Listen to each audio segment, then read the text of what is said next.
Chapter 119. There was a group of people standing outside the garrison. The servants beside the carriages were unloading boxes from the carriages and were extremely busy. The guests were sitting and drinking tea in the resting area outside the garrison. As soon as Xiaoju entered, she saw Yang Ping pouring tea for the guests. Fourth young Master Chu. The first to greet him was Lin Shuanghe. He waved his fan and walked forward as if he were a host greeting a guest. Is the tea to your liking? Chu Xilan stood up and cupped his hands in greeting to Lin Shuanghe and Xiaoju. Military Governor Xiao, young Master Lin. He smiled and said, the Liang province garrison's Yunwu tea is mellow and elegant, leaving a lingering fragrance on the teeth and cheeks. Governor, you are so lucky. Xiaoju pulled over a chair and sat down. She stared at him and said, it's just some coarse tea, no need to be so polite. Chu Xilan was not angry. He only smiled and said, Governor, you are joking. The fourth young master of Shi Jinbo's household was about the same age as Xiaoju.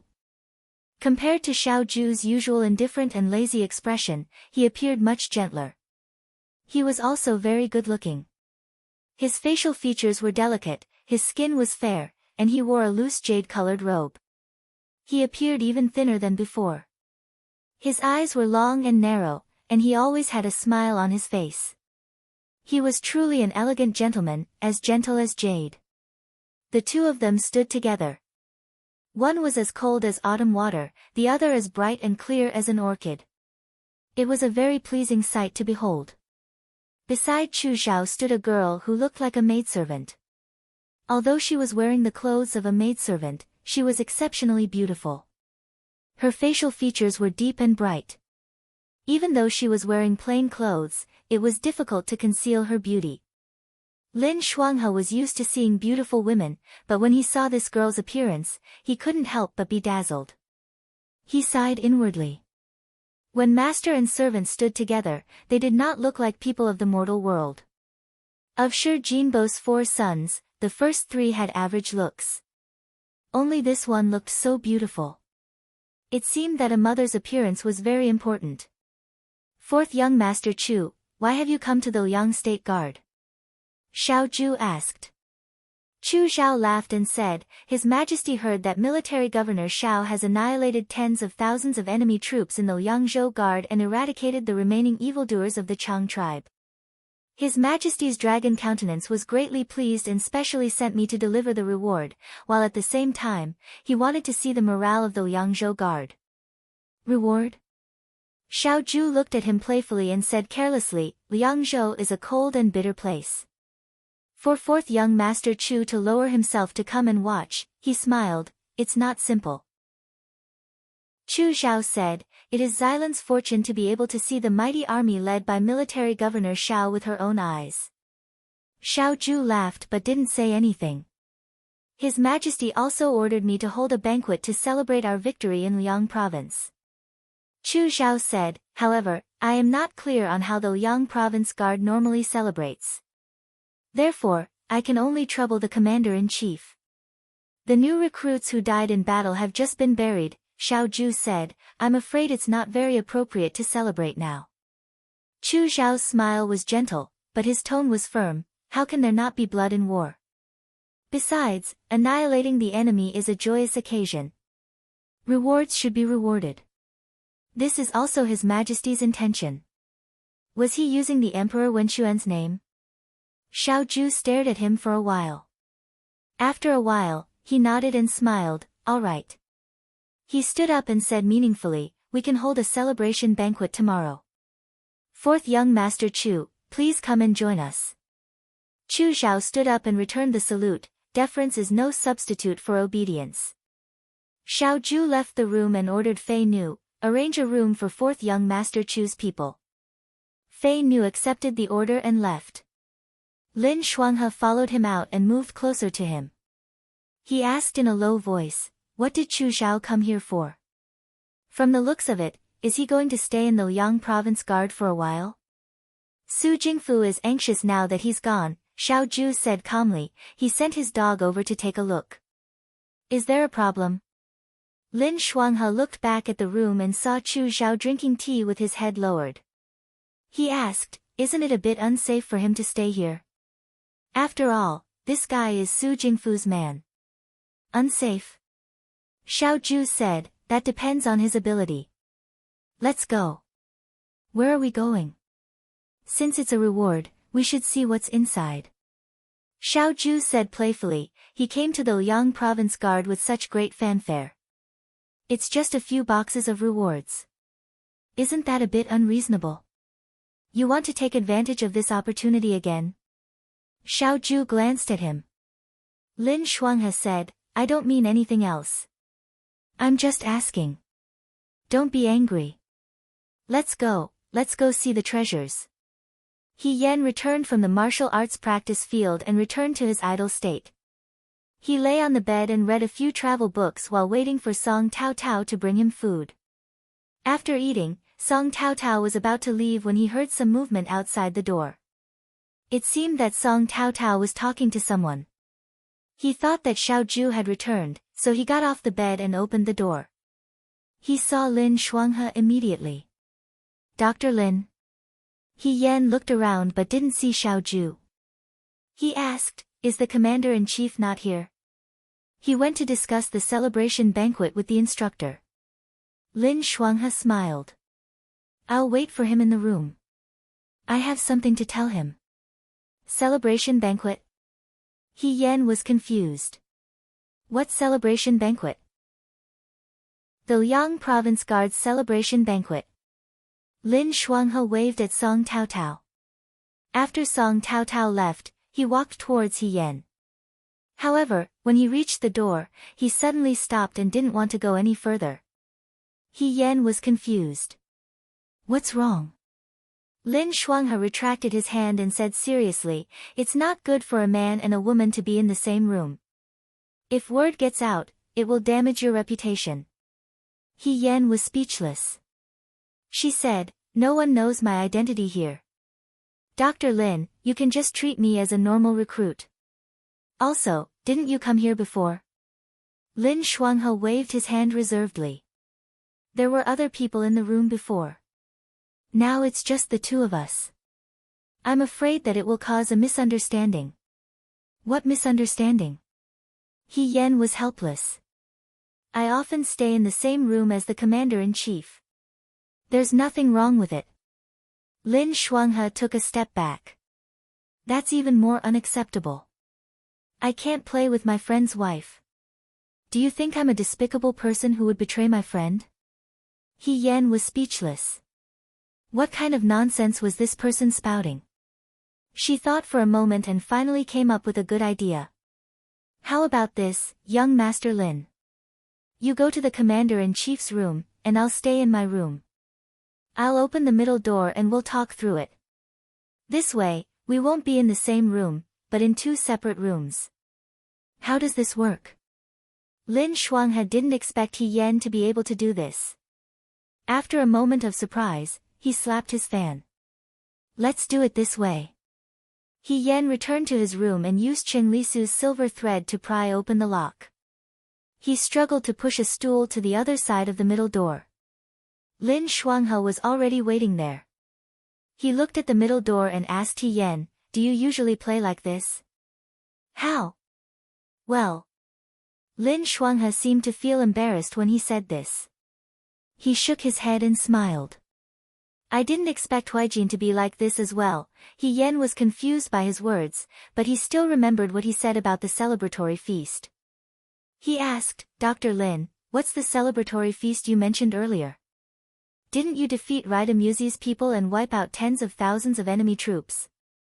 Lin Shuanghe said. When His Majesty heard about this, he was very happy. He specially sent people to bring rewards to commend you. He also wants to hold a celebratory feast at the Liang Prefecture Guard to reward the 3 armies. He Yan was stunned when he heard this. Now, it's not very good to celebrate now. It wasn't a good time to celebrate in the Liang Prefecture Guard.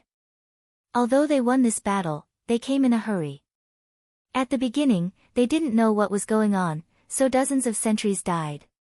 Even though they won in the end, it was mostly because of the support of the South Mansion soldiers. Compared to the joy of winning the battle, the feelings of these new soldiers right now were probably more of sadness and fear of the death of their comrades. How could it be good to celebrate at this time? What can we do about His Majesty's intentions? Lin Shuanghe sighed. How can we not appreciate his kindness? For a moment, neither of them spoke. After a while, He Yen asked, the person who came to deliver His Majesty's decree is the one you were talking about today, Chu Xilan, right? He Yen asked, who is Chu Xilan?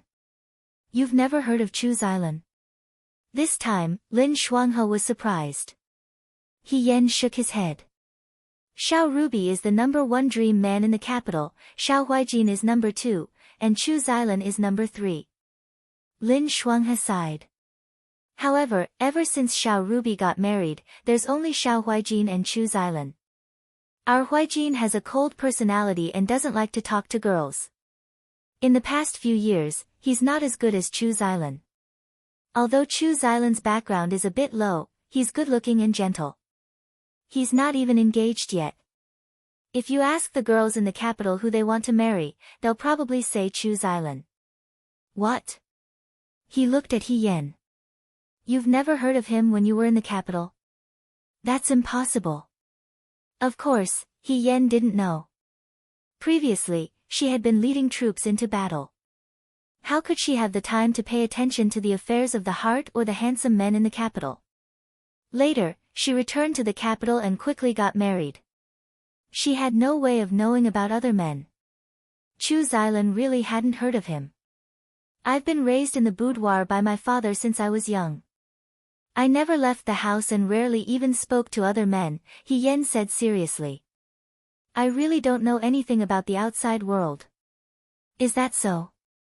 Lin Shuanghe said. Then your father is really strict with you. He Yen nodded. That's true. She asked, what's the relationship between Chu Xilan and military governor Xiao? Xiao Ju wasn't close to people. She hadn't seen him like anyone, but she hadn't seen him hate anyone either. Su Jingfu was one of them. She hadn't seen Chu Xilan today, but just hearing his name made Xiao Ju unhappy. Could it be that they had a grudge in the past? That's a long story. Lin Shuanghe stood up and poured himself a cup of tea. He drank the tea to moisten his throat before sitting down again. He said to He Yen, you haven't heard of Chu Xilan, but have you heard of his father, Shi Jinbo, Chu Linfeng? He Yen felt that the name sounded familiar. She thought for a moment and said, is he the one who married 19 concubines, each of them outstanding beauties? Yes. He Yen remembered the name Chu Linfeng. When she was in the army, the deputy generals and subordinates would gather together to chat. They didn't envy the emperor, but they envied Shi Jinbo the most. Shi Jinbo was born handsome and was famous for being a handsome man in Dawei. His wife was a few years older than him. She was ugly and had a fierce temperament. A wastrel like Chu Linfeng wouldn't give up so easily. Before they were married, he spent every day in the flower shop. After they were married, he became even more serious. The wife he married was virtuous. She seemed to know that she was ordinary and wasn't favored by her husband, so she never stopped him from taking in concubines. Over the years, he took in 19 concubines. Each of them was beautiful, charming, and had their own interests. But taking in concubines was one thing. Over the years, other than the 3 young masters who crawled out of his wife's womb, no concubine was able to give birth to Shi Jinbo's children. It was said that these concubines were all fed sterile drugs before they entered the Chu family. No matter how favored they were, if they didn't have children, they could only curry favor with the master or the mistress. Shi Jinbo's wife had a tight control over these concubines. No one dared to cause trouble under her watch. Shi Jinbo continued to be lovey-dovey with his concubines every day. Shi Jinbo's wife only pretended not to see and raised her 3 sons. Chu Xilan was Shi Jinbo's 4th son, but he wasn't born of Shi Jinbo's wife. Is he a concubine's illegitimate son? He Yen asked. No, Lin Shuanghe said. Madame Chu is even stricter with her concubines than your father is with you. How could a concubine give birth to a son? Then, I don't know what exactly happened either. In short, one day, during the Chu family's banquet, there was an additional 4-year-old son named Chu Zhao. Lin Shuanghe took another sip of tea. Although it wasn't said, everyone knew that Chu Zhao was most likely Chu Linfeng's illegitimate son. He Yan's eyes widened. Madame Chu was very careful, but she didn't expect Shi Jinbo to have such a trick up his sleeve. The child was already 4 years old and recognized him in front of everyone. What else could happen? Lin Shuanghe spread his hands. If that was the case, Chu Xilan would only be Chu Xilan's illegitimate son. However, when Chu Xilan was 10 years old, he was registered under Madame Chu's name. Therefore, his current status is the 4th son of Shi Jinbo's official wife. Do you know why? Why? Because he was the favorite student of the current Prime Minister, Su Jingfu. He Yan was stunned. Su Jingfu again. Although Shi Jinbo was dissolute, he wasn't a kind father. I think Chu Xilan didn't have a good life under Madame Chu. I don't know how he was able to live until he was 10 years old, and then he hooked up with Su Jingfu. How could Shi Jinbo not give Prime Minister Su face? Later, he registered Chu Zhao under Madame Chu's name. It was probably Su Jingfu's idea. Then this 4th young Master Chu is very powerful. Lin Shuanghe looked at He Yan. Do you think he's very powerful? Very powerful. As you said, he didn't have any external help in the residence. His father didn't love him, and his mother wasn't by his side. Now that he's the official wife's young master, he was able to get His Majesty to send him to the Liangzhou guards to deliver the imperial edict. It's very powerful that he was able to reach this step on his own. If he wasn't powerful, how could he have become Su Jingfu's favorite student? Lin Shuanghe shook his head and sighed. Then what about his mother? He Yan asked. Wasn't she taken into Count Shi Jinbo's residence? I don't know. Lin Shuanghe shook his head. I heard that she died after giving birth to him. If that wasn't the case, with Chu Xilan's current abilities, he should be able to let her live a better life. He Yan nodded thoughtfully. I see. It's a pity that military governor Xiao doesn't like 4th young Master Chu. Xiao Ju and Su Jingfu were enemies, not friends.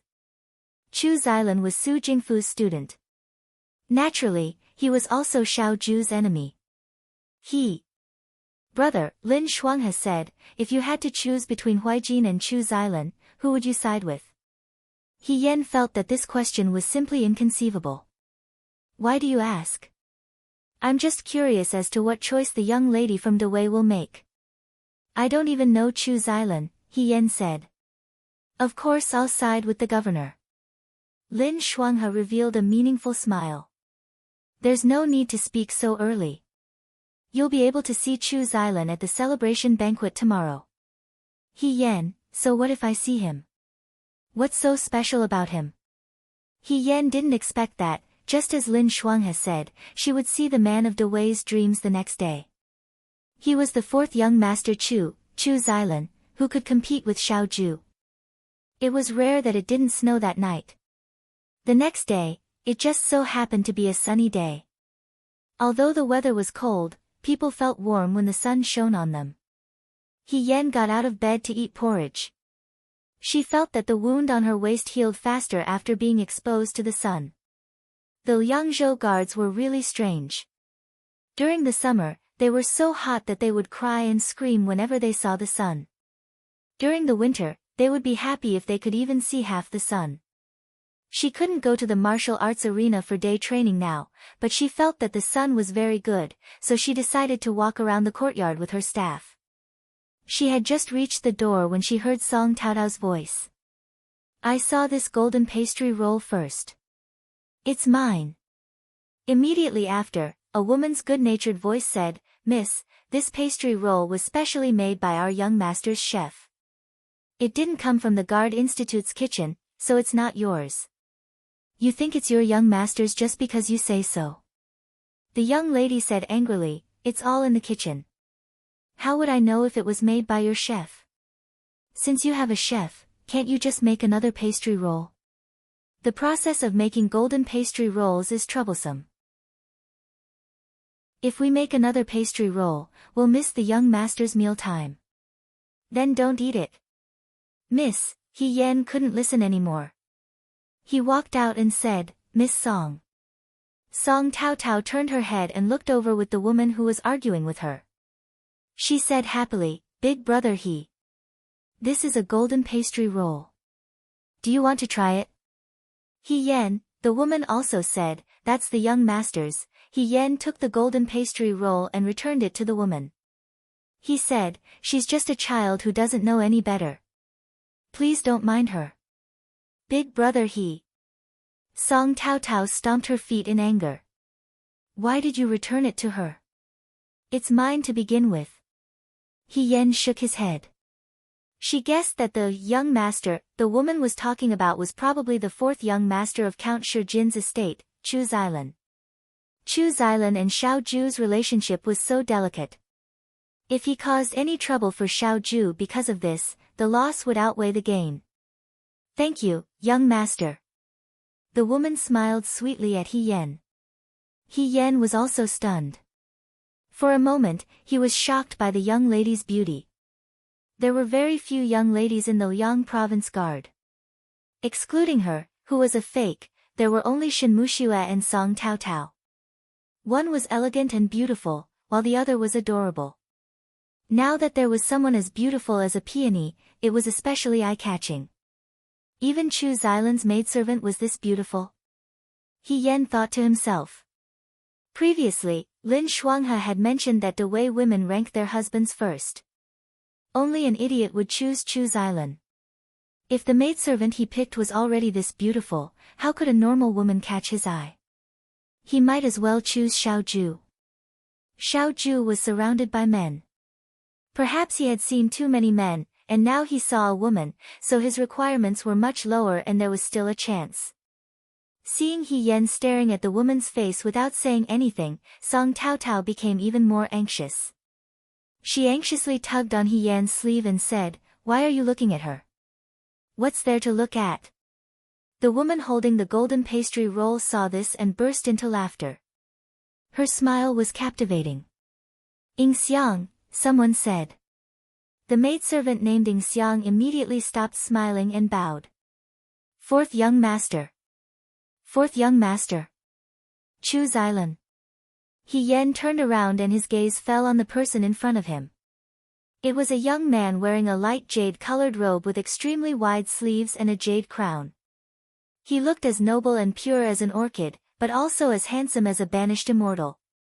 He had a faint smile on his face as he nodded at He Yen. He Yen frowned. This person's appearance was very familiar. When he saw He Yen, he was also startled. After a moment, he smiled as if he had seen through He Yen's thoughts. He stretched out his hand with his palm facing up and said softly, Little brother, you dropped something. He Yen suddenly came back to his senses. She remembered where she had seen this person before. That day, she was still in Shuajing. For He Yunqing's tuition fee, she had racked her brains and had no choice but to go to Lutong village to gamble. However, she had been chased by the losers. After she had beaten them all, someone suddenly appeared and told her that she had dropped some money. That person's good looks were hard to forget as long as one had seen him. Now that he suddenly saw him here, because it was daytime, He Yen didn't recognize him for a moment. Instead, he recognized He Yen first. You are fourth young master Chu? He Yen asked. Chu Xilan nodded. That's me. He Yen was momentarily speechless. What kind of luck was this? What kind of coincidence was this? Just by casually climbing over a wall at night to fight, she was able to meet the man of Dewei's dreams. This one is Chu Zhao. Chu Xilan looked at He Yen with a smile. Little brother and I can be considered old acquaintances, but I don't know your name. May I know your name? He Yen could somewhat understand why He Yen was able to be on par with Xiao Ju. He hurriedly returned the greeting. You flatter me. This one is He Yen. The Yen in grass and trees, He Yen in clear river and clear sea. Chu Zhao smiled. That's a good name. But... He looked around and asked in confusion, why is brother He here? Me? He Yen said, I am a new recruit of the Liang province guards. However, I was injured a few days ago, so I did not go to the practice field for training. I see. At this time, Song Taotao, who had been silent all this time, finally reacted. She carefully pulled on He Yan's hand. Perhaps it was because she saw that Chu Xilan was too handsome, but her aggressive attitude towards Ying Xiang instantly disappeared. She even felt a bit embarrassed. In a low voice, she asked, Brother He, who is this person? Do you know him? This question was difficult to answer. She knew Chu Zhao, but she was not as familiar with him as Song Taotao thought. It was just that she had suddenly seen a familiar face in the Liang province guards, so she subconsciously became a bit excited. He Yen said, this is the fourth young master of Count Shi Jin's residence. I met him once when I was in Shuo capital. Chu Zhao smiled. We can be considered old acquaintances. Chapter 120. When He Yen and Chu Xilan were talking, they didn't notice that Xiao Zhu and Lin Shuanghe were standing behind a tree not too far away. Lin Shuanghe looked at them and asked curiously, it seems that sister He knows Chu Xilan. When I asked her yesterday, why did she say that she didn't know him? You asked her? Yes, I even asked her, if you and Chu Xilan had a conflict, whose side would she stand on? Lin Shuanghe waved his fan and smiled. Do you want to know how she answered? Xiao Zhu, no. Why are you like this? Lin Shuanghe said, let me tell you, sister, he said without thinking that she doesn't know Chu Xilan, so of course she would stand on your side. However, he looked at the two people talking in the distance and said, she clearly knows him, so why did she say that she doesn't know him? Xiao Zhu sneered, why would you believe the words of a swindler? Swindler? Lin Shuanghe looked at Xiao Zhu, what did she lie to you about? Could it be, he thought of something and pretended to exclaim in a low voice, she and Chu Xilan are in cahoots? Is she also one of Su Jingfu's people? Xiao Zhu didn't want to bother with him. As they were talking, the beautiful servant named Ying Xiang turned her head and saw them. She immediately called out from afar, Military Governor Xiao, young Master Lin. There was nowhere to hide now. Lin Shuanghe stood up and nodded reservedly, fourth young Master Chu, brother He. He Yen asked, did you also come out to sunbathe? We just came out for a walk. Lin Shuanghe held his fan and looked at He Yen and Chu Zhao. He asked tentatively, did brother He and fourth young Master Chu know each other? He Yen said, it's just a chance encounter. I only found out that he was fourth young Master Chu after meeting him at the Liang Province Guard Institution. I was also very surprised. What do you mean by that? Let's hear it. Lin Shuanghe was relentless. Chu Zhao stood there with a smile. He had no intention of taking the initiative to explain. Xiao Zhu's gaze was also calm, but it made He Yen feel a little cold. Song Taotao, on the other hand, was very curious and asked, that's right, that's right. How did you two know each other? That, He Yen could only brace himself and explain, previously, when I was in Shuajing, I went to Lutong village to gamble at night and won a lot of silver. I was chased by people and accidentally met fourth young Master Chu. Fourth young Master Chu found the money I left behind and returned it to me. At that time, I did not know his identity, so I hurriedly thanked him and left. Lutong Villa. Song Taotao was shocked.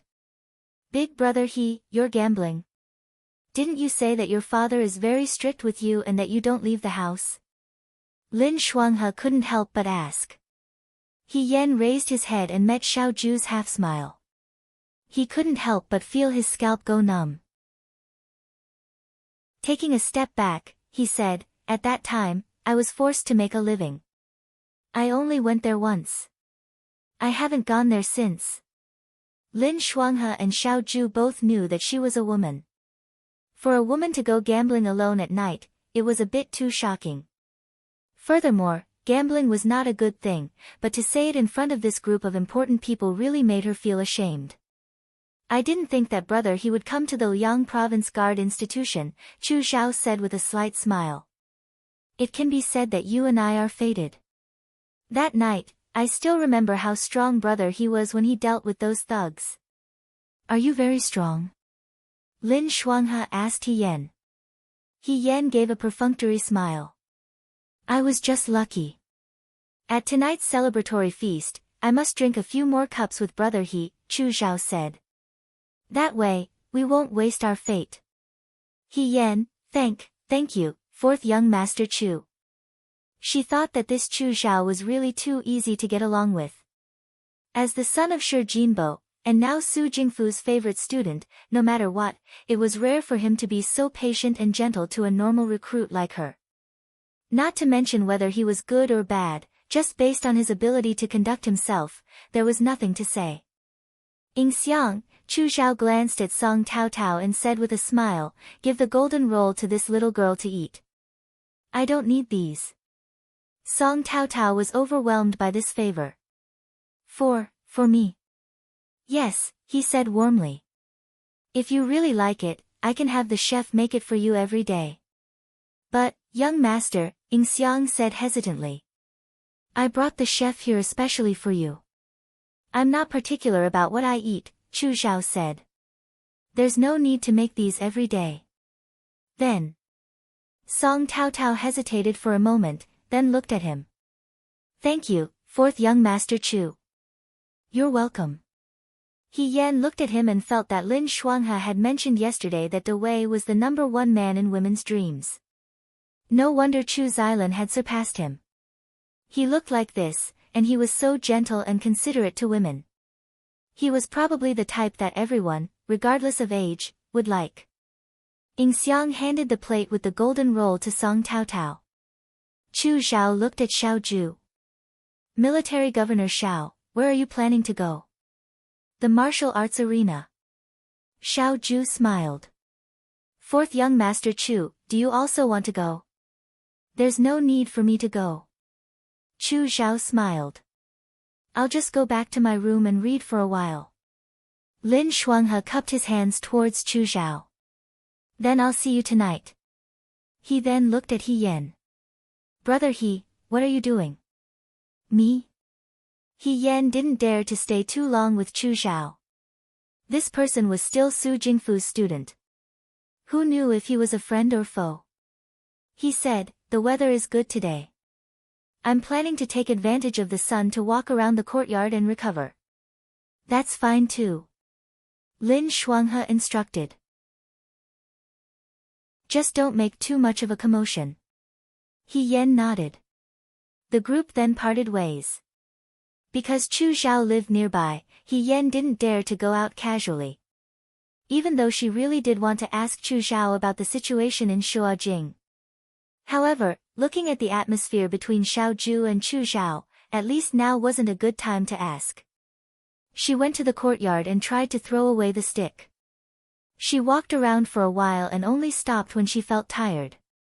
Then, she went back to her room to sleep and read. In the blink of an eye, it was already evening. Qing Lisu knocked on the door early in the morning. Big brother. He Yan went to open the door for him. Qing Lisu had changed into a new set of amber robes. The corners of the robes were embroidered with a group of black-tailed koi fish. He was in high spirits and grabbed He Yan's hand. I was afraid that you would be sleeping, so I didn't dare to come early. Look at my new robes. Do you think they look good? He Yan, can I ask you a question? What is it? Why do you have koi fish embroidered on every piece of clothing?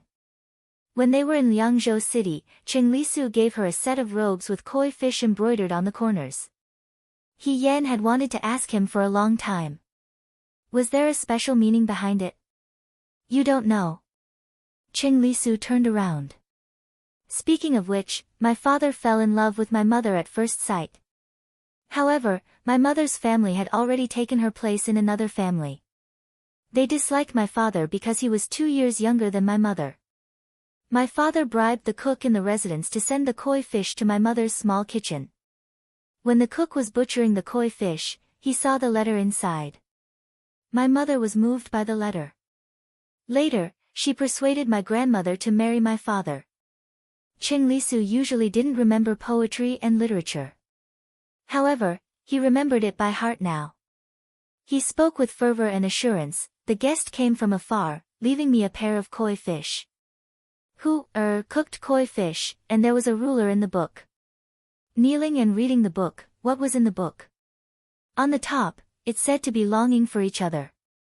On the bottom, it said to be eating more rice. He proudly said, my name came from this book. He Yen was stunned. It's that interesting. That's right. Cheng Lisu turned around and showed He Yen the koi embroidery on his body. Later on, my clothes and hairpins were mostly in the shape of a koi fish. After all, the koi fish were my parents' matchmakers. Wearing it is wearing my parents' love for me. At this moment, He Yen was truly envious of Cheng Lisu. She said, your parents are so good. Of course. Cheng Lisu finished speaking and looked at He Yen. Big brother, aren't you going to wear something else for tonight's celebration? He Yen lowered his head and looked at himself. What's wrong with wearing this? Isn't everyone dressed like this? She was still wearing the uniform of the Liang province guards. Today, she specially wore red for the celebration. But you're the one who defeated Raida Muko. It's too plain to dress like this. I don't have any other clothes, He Yen said. This is good. Let's go. The instructor can't wait. Cheng Lisu shrugged and didn't force her. She closed the door for her and the two of them walked to the wilderness at the foot of Baiyue Mountain. Today was the celebration banquet to celebrate the Liang Province Guard's victory over Raida Muzi's rebel army. There was no snow tonight, but it was colder than usual. A bonfire burned in the wilderness. The recruits sat on the ground and drank wine and ate meat. Although they were drinking wine and eating meat, compared to the previous Mid-Autumn Festival, it was much more desolate. After all, they had just lost their comrades and were still traumatized from the war. A celebration was a little forced. The rewards had already been distributed to the instructors. Xiao Ju was very generous and distributed all the spoils of war to the soldiers. She didn't keep the rewards from Her Majesty for herself either. When Cheng Lisu arrived at the wilderness, she went to find Xiao Ju. He Yen, on the other hand, went to the other side of Mount Hong. These days, she did not go to the martial arts arena, so the number of times she met with them was much less. Xiao Mai saw him and shouted, He Gu, you're here. He Yen sat down beside her. How are you? Hong Shan handed her a piece of roasted rabbit meat.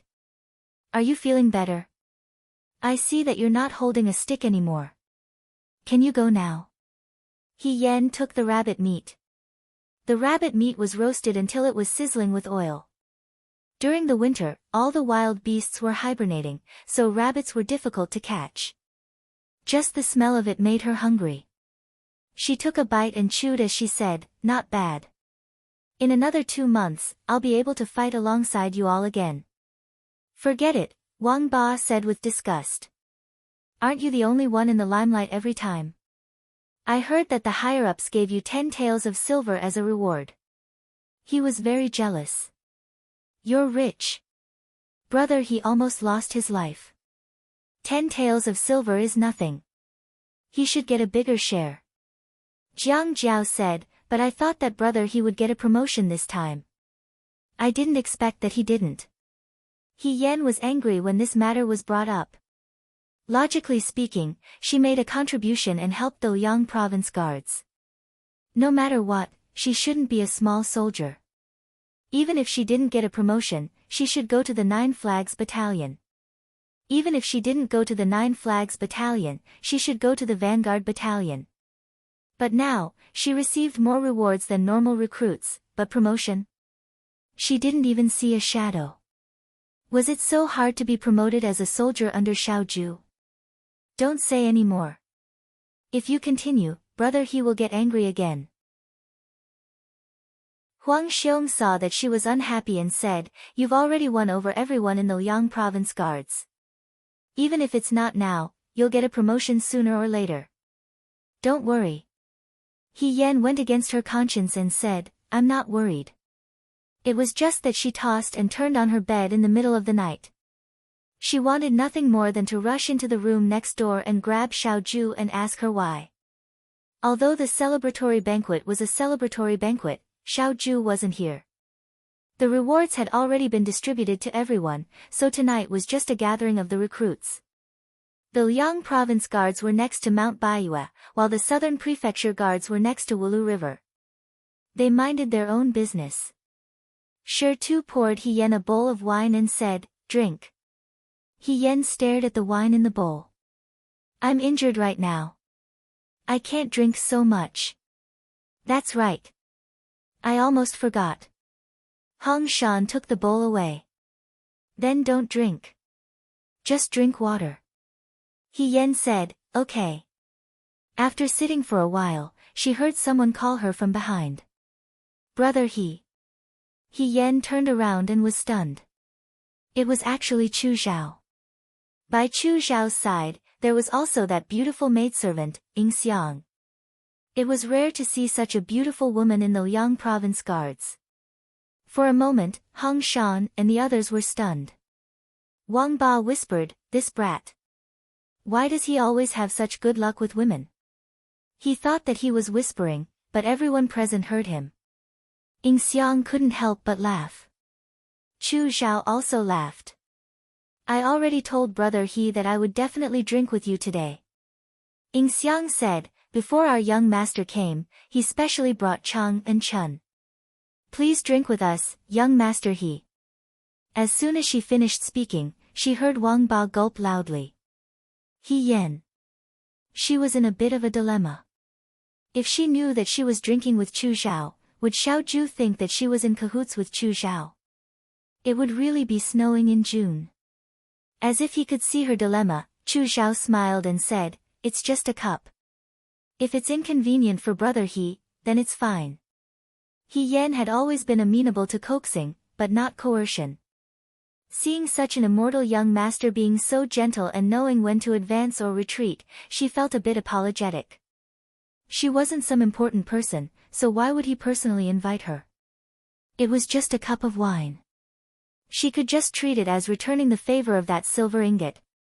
He Yan said, it's just a cup of wine. There's nothing inconvenient about it. Then please follow this servant, young master He. Ying Xiang turned around with a smile. He Yan originally thought that Chu Zhao was talking about drinking in the wilderness where the recruits were. Who would have thought that he would bring her to Chu Zhao's room? She didn't know if Xiao Ju was using her position to take revenge, but Chu Zhao's room really couldn't be considered luxurious. It couldn't even compare to Cheng Li Su's room. It was just a bit better than the bunk rooms the recruits had. However, the courtyard was very large. On the stone bench in the courtyard, there was a jug of wine and some dried fruits and snacks. I didn't know what young master He likes to eat, so I casually prepared some side dishes, Ying Xiang said, ashamed, if it's not to your liking, I ask that young master He be more tolerant. There's no need to be so polite. It's already very good. He Yan was overwhelmed by the favor. She was only a recruit in the Liang province guard. This was the first time she was treated like someone with status. However, He Yan was also secretly curious. Why was Chu Zhao treating her so well? She was just a recruit. There was no need to be so polite. Just as she was thinking this, Ying Xiang had already picked up the white jade jug on the table and poured it into 2 jade cups. She smiled and said, I heard young Master Lin say that young Master He is injured, so it is inconvenient for you to drink. This spring of Chang and is mild and not strong. It is sweet in the mouth. Young Master He should be fine after drinking a little. He Yan smiled and said, Miss Ying Xiang is still the most considerate. Ying Xiang pursed her lips and smiled. She put down the jug of wine and retreated behind Chu Zhao. Last time when I saw brother he in Shuajing, I was in too much of a hurry and didn't get to know you well. Chu Zhao smiled and said, since we met in Liang province, it seems that we are fated to meet. Let's drink a toast. He raised his wine cup and lightly tapped it against the air in front of He Yan. He Yan understood and raised his wine cup as well. He thought to himself, last time during the middle of autumn, he got drunk and got into a fight with Xiao Ju. He even crushed his zither. He definitely couldn't repeat the same mistake tonight. However, this wine wasn't strong, so she wouldn't get drunk like last time. Moreover, she only drank a little, so there shouldn't be any problems. She tilted her head back and poured all the wine in the wine cup down her throat. He Yan was stunned. Chu Zhao was also stunned.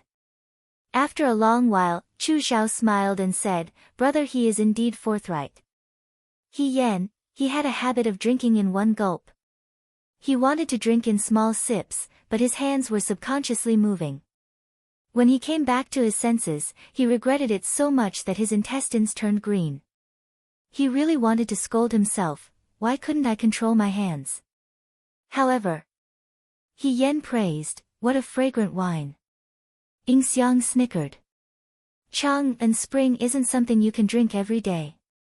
In the Chu estate, there's only one remaining pot left this year, and it's here. Is it that precious? He Yan was shocked and pushed the wine cup back. He didn't dare to drink anymore. Although this wine is precious, it can't be compared to you, brother He. Chu Zhao smiled. He reached out to take the wine pot and filled He Yan's empty wine cup. Without Chang and Spring, you can buy the 18 immortals. Without like-minded friends, you won't be able to find them so easily. He Yan, she said, brother Chu, do you know that you're the #1 dreamer of all the women in Dawei? Chu Zhao was stunned. Now, I think you can add men into the list. He was so gentle and generous to men. Any man who stayed with him would be in danger. The courtyard was silent. After a while, Chu Zhao laughed heartily. He shook his head and said, brother He, you're really interesting. I'm telling the truth. He Yan was very sincere. Brother He, you flatter me. He waved his hand. I don't dare to be #1. Chang and Spring smelled refreshing. It wasn't as fragrant and strong as the 18 immortals, but it was quite strong. He Yan felt a little lightheaded. When he saw the gentle and charming smile of the person in front of him, he raised his wine cup and said, brother Chu, you deserve it. Let me toast you. He downed the wine in one gulp. On the other side, Lin Shuanghe was looking around for He Yan. Have you seen He Yan? He asked. Xiao Mai had finished eating the barbecued meat. She went to steal some from the bonfire. When she heard him, she turned around and said, are you looking for Ahigo?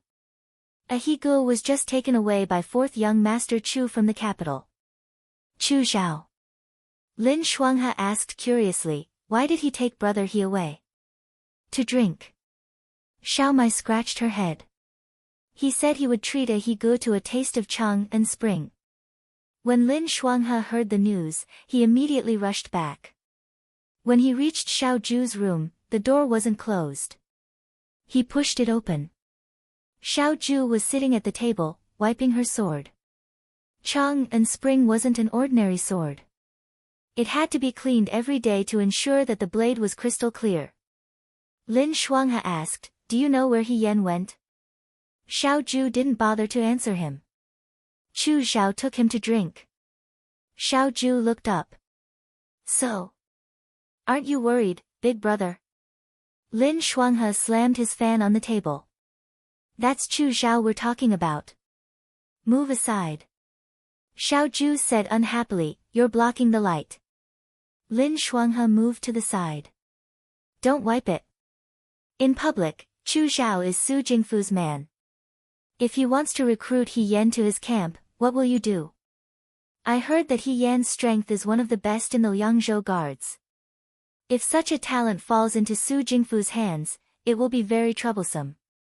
When he saw that Xiao Ju's expression didn't change, he went around to the other side.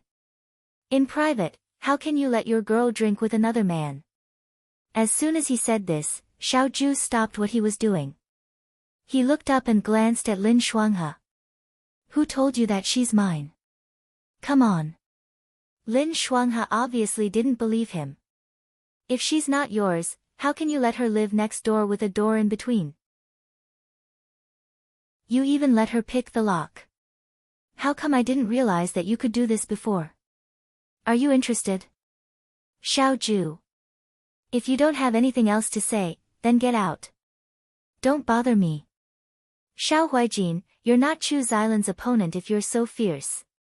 As he spoke, he heard a rustling sound coming from the middle door of the house, as if a mouse was shuttling in and out of the clutter. The two of them looked up and saw a silver wire sticking out of the keyhole on the door. The silver wire twisted in a crooked manner and accurately pushed the lock pin inwards. With a clack, the lock fell to the ground and the door opened. Lin Shuanghe clapped his hands. Good skill. Then he looked at Xiao Ju. And you said she's not yours. Xiao Ju was speechless for a moment and stood up. He Yan walked over from the door. She walked very slowly and steadily. When she saw Lin Shuanghe, she even greeted Lin Shuanghe with her hands cupped together. Brother Lin. Lin Shuanghe. Why aren't you calling me Dr. Lin anymore? He Yan acted as if she didn't see him and walked over to Xiao Ju. Xiao Ju's gaze fell on He Yan. The young man was wearing the red uniform of the Liang province guards. His hair was neat and tidy as he bowed respectfully to Lin Shuanghe. At this moment, Lin Shuanghe and Xiao Ju were both stunned. The window wasn't closed and the wind blew in, causing the scrolls on the table to flip slightly. It brought with it a burst of coolness and a faintly discernible aroma of wine. It was faint but not real. The sweet and refreshing smell was like the spring day in Chang'an City, sparkling and beautiful. Her gaze was even more sparkling than the spring sun. Xiao Ju felt a chill run down his spine as he felt a sense of déjà vu. She vaguely remembered that someone had looked at her with the same gaze on the night of mid-autumn. Have you been drinking?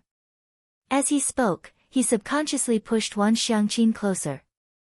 When this person was drunk, it was impossible to tell if she was sober or not just by looking at her face. However, her actions would only be inconceivable. Lin Shuanghe smiled and picked up his tea, planning to take a sip and watch the show. He Yan looked up and gave Xiao Ju a big smile. I can memorize the way to university now, father. Lin Shuanghe spat out his tea. Chapter 121. I know how to recite, father. Xiao Ju looked at her in disbelief. What did you just call me?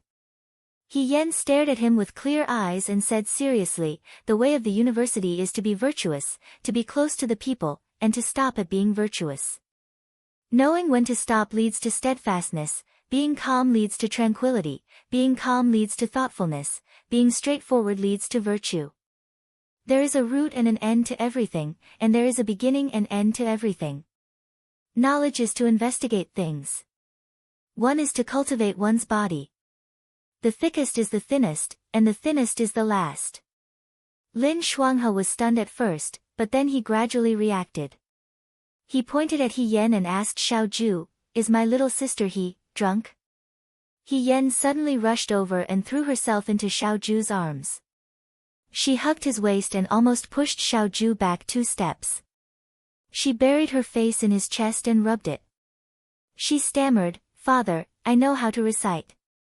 I've improved. There was a dead silence in the room. It was hard to describe Xiao Ju's ugly expression with just a few words. Lin Shuanghe covered his face and his shoulders shook. He couldn't stop laughing. Huijin, I've seen people treat you like a husband, but this is the first time I've seen someone treat you like a father. How does it feel to be a father? This little girl is too obedient. She's very good at reciting books. She's very talented. As if encouraged by Lin Shuanghe's words, He Yan raised her head from Xiao Ju's chest and stared at Xiao Ju with sparkling eyes. Father, I'm now the first in the Liangzhou guards. Xiaoju grabbed her arm and tried to pull her hand away from his waist. Let go. No. He Yan was very strong. Xiaoju didn't know if it was because she threw rocks every day, but he couldn't pull her hand away. He Yan raised his head and looked at him. You can test me. I can answer anything. She looked like a child who got first place and wagged her tail to show off. Xiaoju face-palmed. Let go first. No. She hugged Xiaoju's waist even tighter and wanted to stick her whole body to him. Xiaoju desperately moved back, trying to distance himself from her and not let his body touch hers. Unfortunately, it was futile. Xiaoju wanted to pull He Yan's hand away. Lin Shuanghe said, Sister He Yan is still injured. If you move her, you'll to do it. Another half a year has passed, and it's not good. Xiaoju's to Xiaoju. Just let her hug you for a while, to be. She was a little girl who had come all the way to Liangzhou and hadn't been home for so long. She must be missing her father. He made a hugging gesture. Can't you give her the warmth of home? Don't be so petty. You're not the one who's at a disadvantage. Xiaoju was about to speak, but the person in her arms had already buried her head in her chest. She continued to recite in a muffled voice. You are a general. You are both tough and soft. You are also a general. Mortals judge generals by their bravery. Bravery is one of the few things that make up a general. A brave man must be flexible. If he is flexible and does not know the benefits, it is impossible. Therefore, there are 5 things to be cautious about. The first is reason, the second is preparation, the third is fruit, the fourth is war, and the fifth is agreement. Reason is to govern the masses as if they are widows. Preparation is to go out as if they are facing the enemy. Fruit is to face the enemy without thinking. Although the war is to defeat the enemy, the war is to start. Receiving an order and not rejecting it. Returning after defeating the enemy is the etiquette of a general. The day my teacher came out, there was glory in death, no disgrace in life. Lin Shuanghe listened in a daze. He knew the previous one, but he didn't know this one. He asked Xiaoju, what is my He Mimi reciting? Wu Zi's Art of War, Treatise on Generals. Xiaoju was slightly surprised. She actually knew this. My He Mimi is really knowledgeable. Lin Shuanghe praised, you can even recite this. Of course. He Yan poked her head out from Xiaoju's arms, as a general, this is how it should be. He Mimi is really ambitious. Lin Shuanghe smiled and said, you want to be a general. I was originally a female general. Good. Lin Shuanghe smiled and covered his face with his fan, look at your ability. He Yan raised her head again and looked up at Xiaoju. She happily asked, Father, did I recite it well? Father again. Xiaoju's feelings at this moment were indescribable. Outside the door, Shenhan had just walked in when he saw 2 people hugging through the open window. When he looked again, it was actually Xiaoju hugging He Yan. He Yan hugged Xiaoju's waist and said something softly. Shenhan was stunned and his face turned red. He only felt that it was unbelievable. Damn it. Although he already knew that the relationship between these two was not ordinary, seeing such an intimate scene with his own eyes was still shocking. Shenhan pondered the meaning of Xiaoju's words. Could it be that she still had feelings for He Yan? Perhaps they had already renewed their previous relationship and reunited? There was still Lin Shuanghe in the room. She just stood there and watched. Didn't she feel that she was the extra one? Xiaoju was being intimate with He Yan. Didn't she feel awkward being watched by Lin Shuanghe? The big shots from Shuajing were really hard to understand. In an instant, Shenhan felt tired. He turned around and tiptoed away. Forget it. I'll just pretend that I didn't see anything. In the room, Lin Shuanghe was about to die of laughter. Xiaoju's face was ashen. She tried several times to pull He Yen down but failed. He Yen hugged his waist tightly as if he was hugging a family heirloom. Father, I've improved. I'm number 1 now. Why aren't you saying anything? She was a little sad. Can you praise me? Xiao Ju said, I'm not your father. It would have been better if he didn't say this. As soon as he said this, He Yan's eyes suddenly filled with tears. She looked at him tearfully as if he had done something evil. She asked, You don't recognize me either? Xiao Ju paused. Suddenly, an inexplicable sense of irritation appeared in his heart. He was most afraid of women's tears. Especially in this situation, it seemed as if he was the one who made He Yen cry. Sure enough, the divine hand in white, who was most protective of girls, immediately stood up for his newly recognized sister. He said, It's just a matter of 1 sentence. Look at how you made the little girl cry. She's such a sensible and smart child. If you don't recognize her, others will rush to recognize her. Xiao Huijin, quickly praise her. Immediately, right now. Xiao Ju was speechless. He suppressed his anger and lowered his head to look at her. She was still dressed like a teenager, but her frowning and pitiful appearance was really a little girl. Perhaps she had mistaken him for He Sui. Oh, but was He Sui usually very strict with her? Even when he was drunk, he had to gain his father's approval. In an instant, Xiao Ju saw his own shadow in this girl. He was discouraged and resigned to his fate. He gave up trying to pull her hand and said, You did very well. Really? He Yen immediately looked at him with sparkling eyes. Really? Xiao Ju spoke against his conscience. Thank you. She was a little embarrassed. I'll do better next time. I'll make father even more proud. Xiao Ju had a splitting headache. He only said, Then let go of me first. You're hugging me too tightly. But I really like hugging father. He Yen revealed a very satisfied smile. She greedily hugged him and did not want to let go. I've wanted to hug father like this for a long time. Why can my brothers and sisters do it, but I can't? Lin Shuanghe was still smiling. When he heard this, his heart ached so much that tears almost fell. He only said, Is sister He being bullied at home? Her father doesn't even hug her. Xiao Ju was also very puzzled. In the secret letter from Shua Jing, He Sui only had 1 son and 1 daughter. He Yen only had 1 brother. How could he have a sister? I'm number 1 now.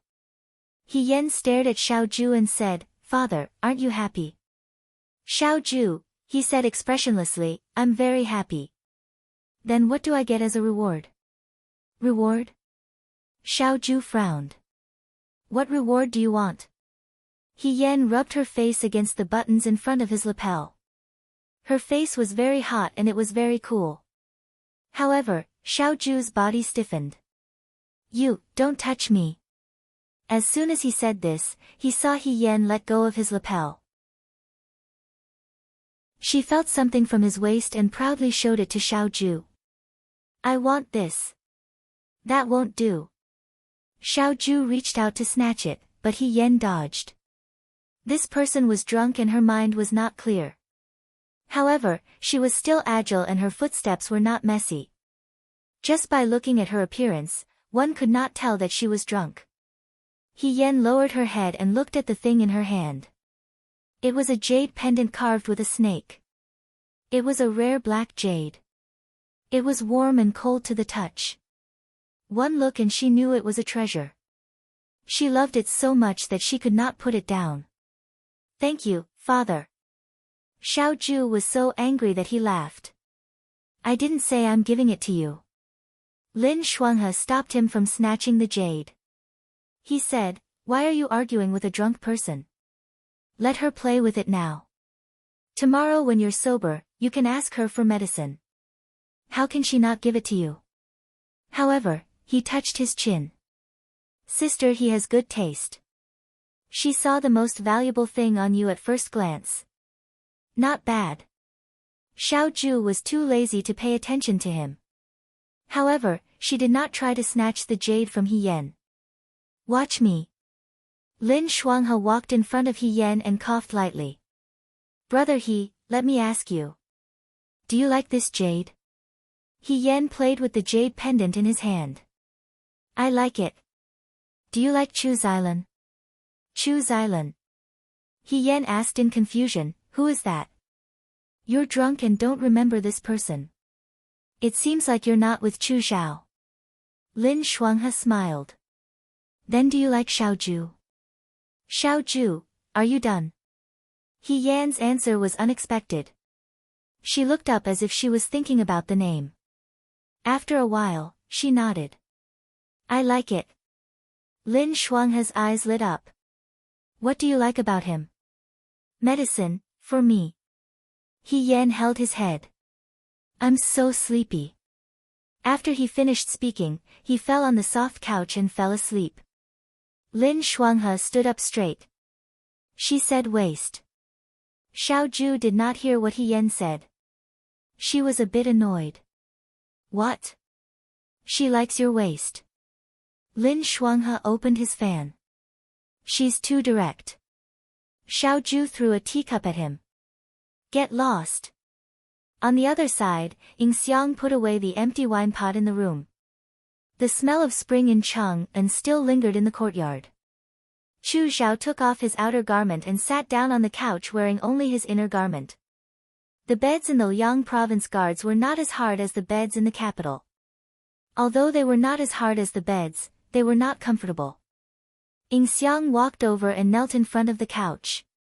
Young master, this servant did not do a good job and was not able to win over He Yan. The youth called He Yan was very young. Just now, he drank a pot of wine and looked drunk.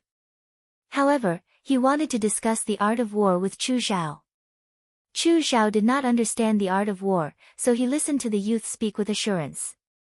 In the end, he probably got tired and left alone. Ying Xiang was very confident in her appearance. Although she did not dare to say that everyone would fall for her beauty, such as Xiao Huijin and Chu Xilan, she was more than enough to deal with a new recruit of the Liang province guards. Who knew that tonight, no matter how gentle and flirtatious she appeared, He Yan's gaze was only filled with admiration and no evil thoughts. Men had different tastes for women, and it could be seen at a glance. Although He Yan was shocked by her beauty, he did not have any other thoughts. This made Ying Xiang feel defeated. When her master, Chu Xiao, heard this, he was stunned for a moment. Then, he shook his head and smiled. It's not your fault. Ying Xiang raised her head. Fourth young master, Chu Xiao looked at the incense burning on the table in the room. This was the calming incense he had brought from the capital. He was always a light sleeper, so he always brought it with him wherever he went. His eyes flashed back to when he caught a glimpse of the woman's lively eyes under the white veil at the horse track in the capital. Who would have thought that there would be a woman among the new recruits of the Liang province guards? He slowly smiled. When He Yan woke up, he was in his own room. He was sleeping soundly with half of his legs dangling off the bed. He did not even cover himself with a blanket. Outside the room, the sun was just right. A ray of light shone in through the window. It was so bright that it hurt his eyes. For a moment, he could not tell whether it was day or night. He Yan sat up and shook his head. He did not feel the pain of a hangover. On the contrary, he felt refreshed. She thought to herself that Chang'an spring was indeed much better than the inferior yellow wine of the Liang province guards. Although the alcohol was strong, it did not go to the head. There was a reason why it was expensive. Last night, she had been dragged away by Chu Xiao and his servant girl. She had gone to Chu Xiao's room to drink 2 cups of wine. She seemed to have drunk a bit too much. The alcohol had gotten to her head and made her very sleepy. She did not know when she had returned to her room and fell asleep. However, judging from the current situation, she should not have caused any trouble like last time. He Yan planned to get out of bed and pour himself a cup of tea. After a night's sleep, he was very thirsty. As soon as he moved, he felt something in his hand. When he looked down, he found that his right hand was tightly clutching something that looked like a jade pendant. What kind of toy was this? When did it get into her hand? He Yen was stunned for a moment. He opened his palm and carefully examined it. The black jade pendant in his palm was not big, but it was very delicately carved. The snake pattern was complicated and gorgeous. As she moved, it emitted a gentle light. It did not look like an ordinary jade pendant. Did she get drunk and rob someone last night? He Yen and the jade pendant stared at each other for a moment. They were still at a loss. Forget it. He might as well go out and ask someone else. He Yen thought for a moment. He first put the jade pendant on the table. Then, he got up and washed up. When he was done, he grabbed the jade pendant and went out. He also wanted to ask Song Tao Tao if there were any leftover steamed buns. He had woken up too late in the morning and did not even make it in time for breakfast. As soon as he went out, he met Shin Mushue, who lived not far from here. Shin Mushue was carrying a medicine tray to the medical hall. When he saw He Yen, he stopped and greeted He Yen. Miss Shen, He Yen asked, is eldest Miss Song here? I have something to discuss with her. Shin Mushue said, she is not in the room. She went to the martial arts arena. Why are you looking for her? If it is important, I will help you pass on the message when she comes back later. He Yen scratched his head. It is not a big deal. Since she is not here, forget it. He turned around and was about to leave. When he moved, the jade pendant in his hand was revealed. Shin Mushue was stunned. He hesitated and said, this jade, She seemed to know who the owner of this jade pendant was. Miss Shin has seen this jade pendant before. He Yen smiled calmly. Shin Mushue still looked surprised. Why do you have the governor's jade pendant? Xiao Ju's jade pendant, why is it with her? He Yen also wanted to ask this question. She also did not know. What did she do when she was drunk last night? Did she fight with Xiao Ju again and snatch his jade pendant? Looking at Shin Mushue's suspicious eyes, He Yen coughed twice. This is indeed the governor's jade pendant. When we were talking yesterday, Governor felt that it was inconvenient to wear it, so he asked me to keep it for him for the time being. I was about to give it back to him. But, Miss Shen, brother He. Lin Shuanghe's voice came from behind. He must have heard the conversation between He Yen and Shin Mushue. He smiled and waved his fan. Miss Shen, are you going to the medical center? Shin Mushue nodded slightly. Then go quickly. The medicine will be cold if you are late. He then said to He Yen, brother He, you have not eaten yet, right? I still have some pastries. Just eat some to fill your stomach. He Yen said, thank you, young Master Lin. Shin Mushue bid farewell to the two of them. He Yen followed Lin Shuanghe to his room. She hesitated and wanted to ask questions, but she did not know where to start. Lin Shuanghe put a few plates of salty pastries on the table and poured a cup of hot tea for her. Seeing her hesitant appearance, he smiled and said, are you still thinking about the jade pendant? He Yen was surprised. You know. Last night, when Sister He got drunk and entered the room in Huaijin, I was there from beginning to end. Lin Shuanghe supported his chin with the handle of his fan. Sister He really opened my eyes. He Yen felt more and more uneasy after hearing his words. But thinking carefully, she always had a sense of propriety.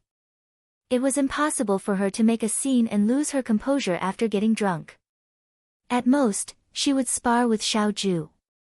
But how could Xiao Ju be so weak? Not only was she beaten up, but she also had the jade pendant stolen from her. Last night. I didn't do anything out of line, right? She asked tentatively. It would have been better if she did not ask. As soon as she said this, Lin Shuanghe seemed to have thought of an interesting scene.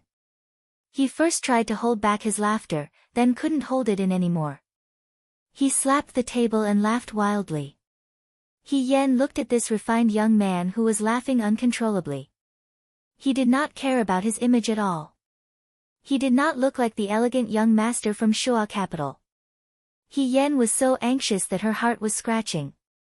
She waited for Lin Shuanghe to finish laughing before asking, "Dr. Lin, what did I do to make you laugh so hard?" "Nothing, nothing." Lin Shuanghe waved his hand and smiled. "Actually, it was nothing big. I just wanted to let Xiao Huijin experience what it feels like to be a father at such a young age." He Yan dropped the scallion pastry in her hand onto the table. "Did I call him father?" Lin Shuanghe asked curiously. "You actually still remember?" He Yan covered her face.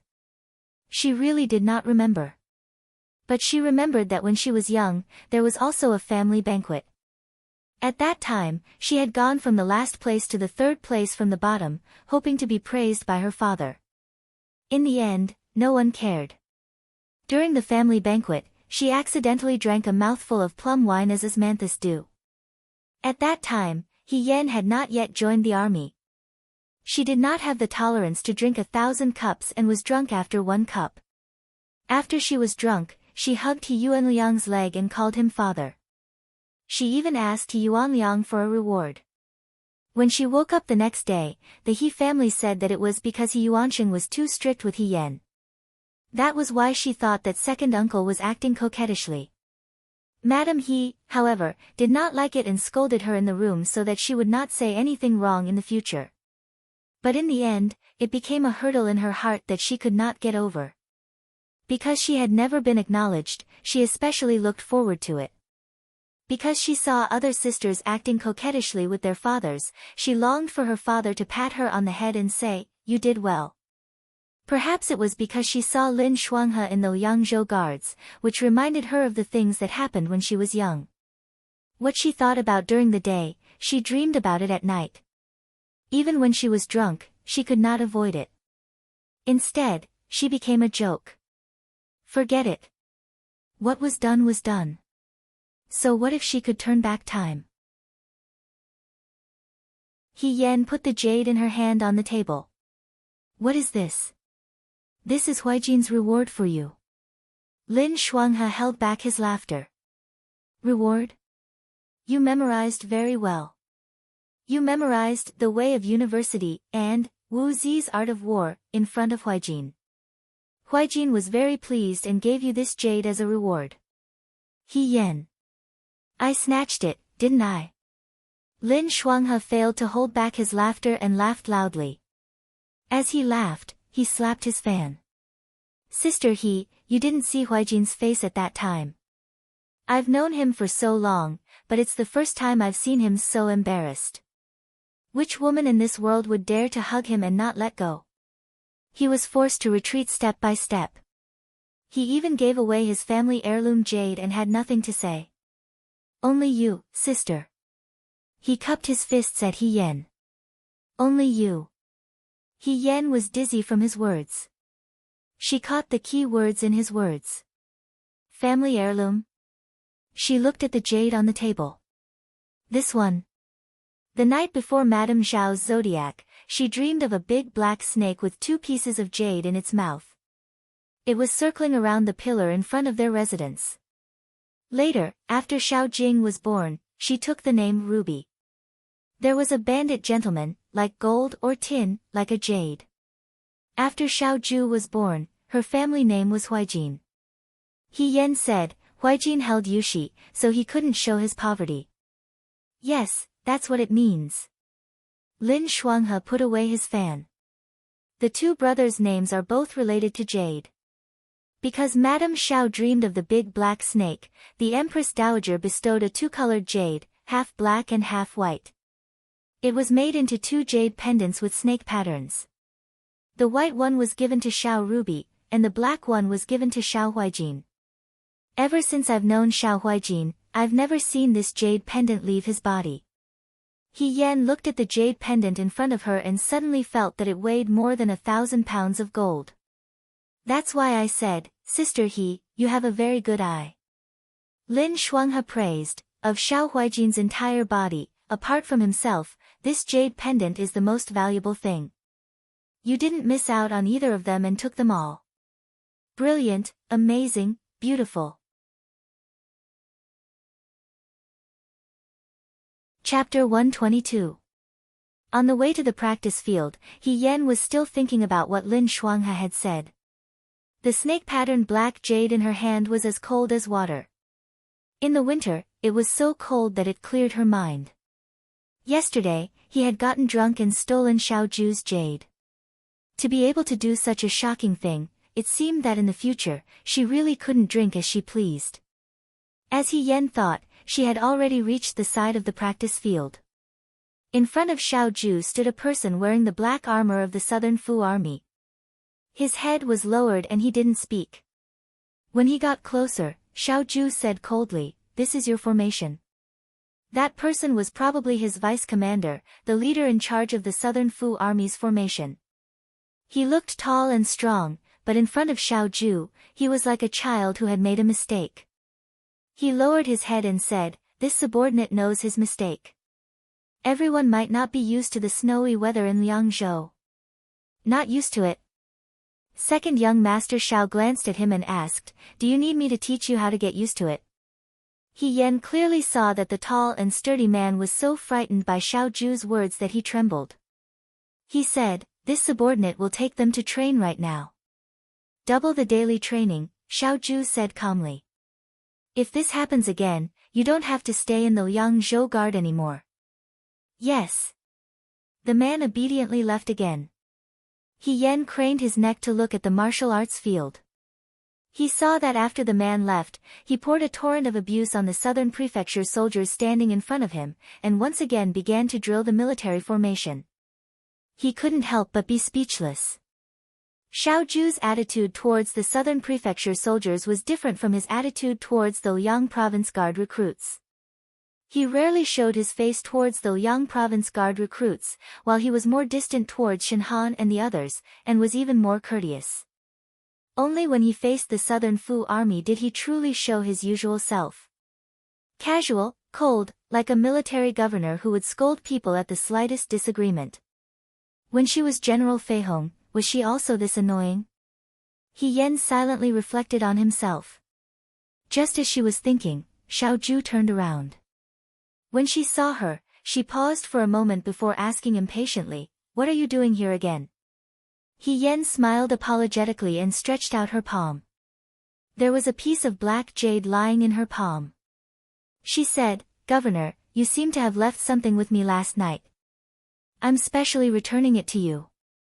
"Return?" Xiao Ju chewed on the word her playfully. She bent over and stared into her eyes.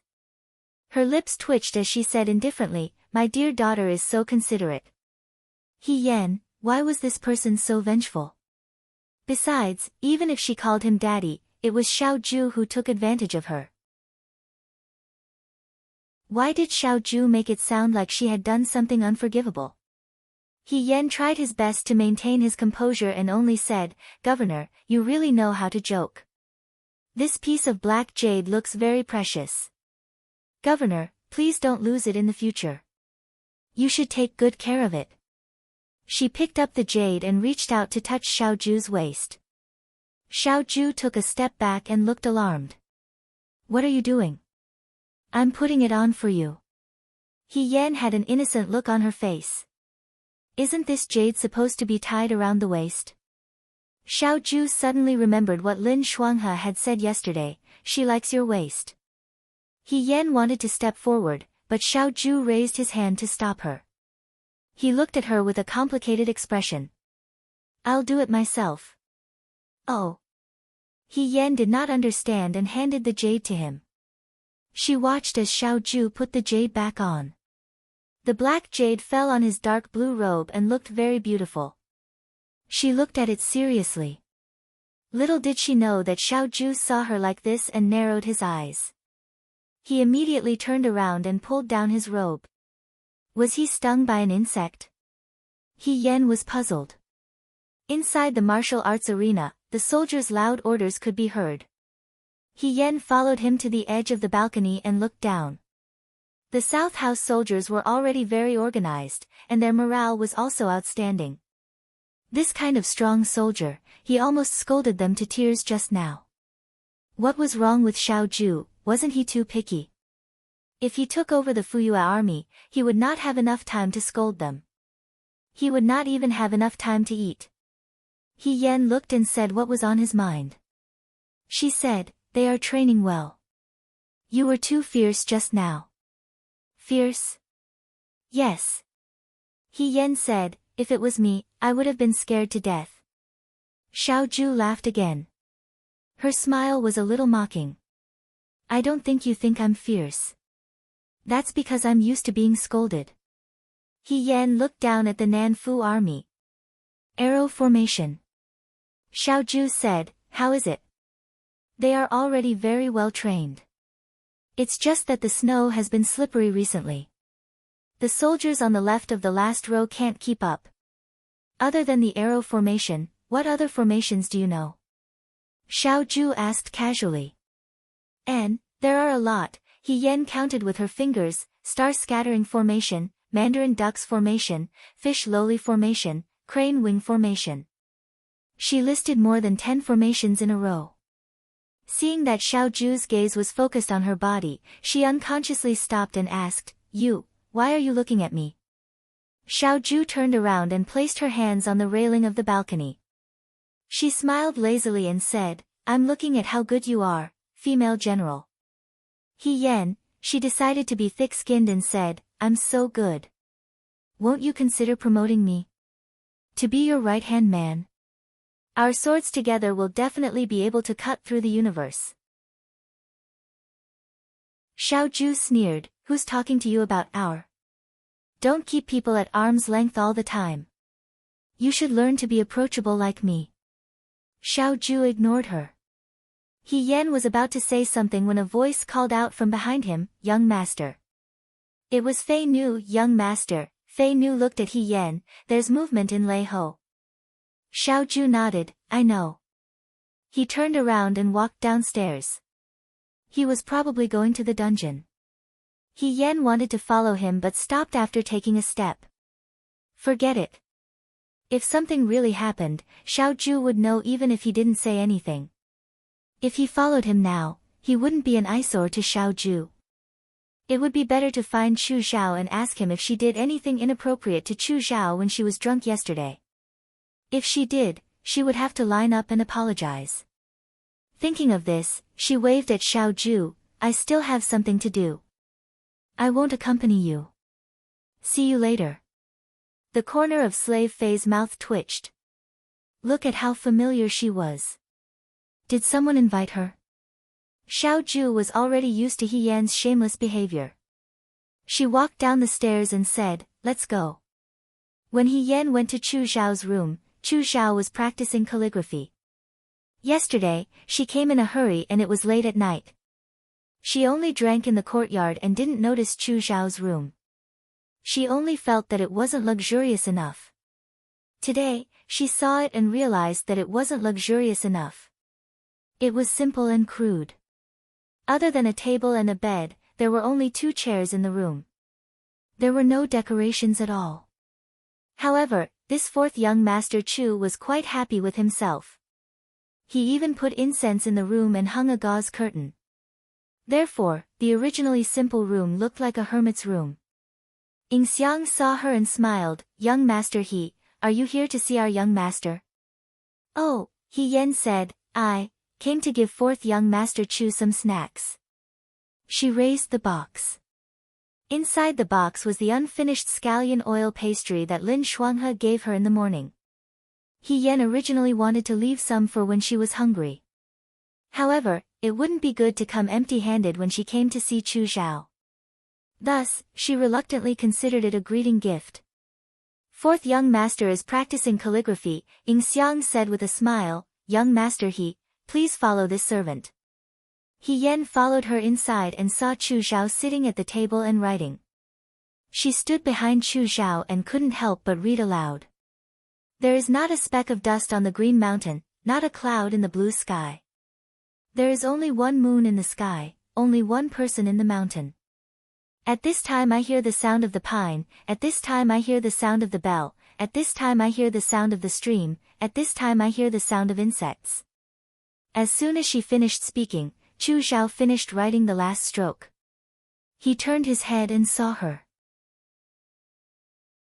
He smiled and said, "Brother He, you're here." He Yen walked around the words he had written and praised, "Young Master Chu's handwriting is really good." Chu Xiao's handwriting was different from Xiao Ju's. Xiao Ju's handwriting was sharp and forceful. It carried a kind of cold and unbridled feeling. Chu Xiao's handwriting, on the other hand, was beautiful and gentle, just like the feeling he gave people. His poems were also simple and elegant. It was really hard to imagine that he would be related to Su Jingfu. However, when she thought about Su Jingfu, if He Yen wasn't close to Xiao Ju now, and if she hadn't heard Ding Yi's words before, in her heart, Su Jingfu would just be an honest and upright old prime minister. "Brother He, why did you come to see me?" Chu Xiao stood up and put away the pen and paper. He brought He Yen to the only table in the room and sat down. The two chairs were just right.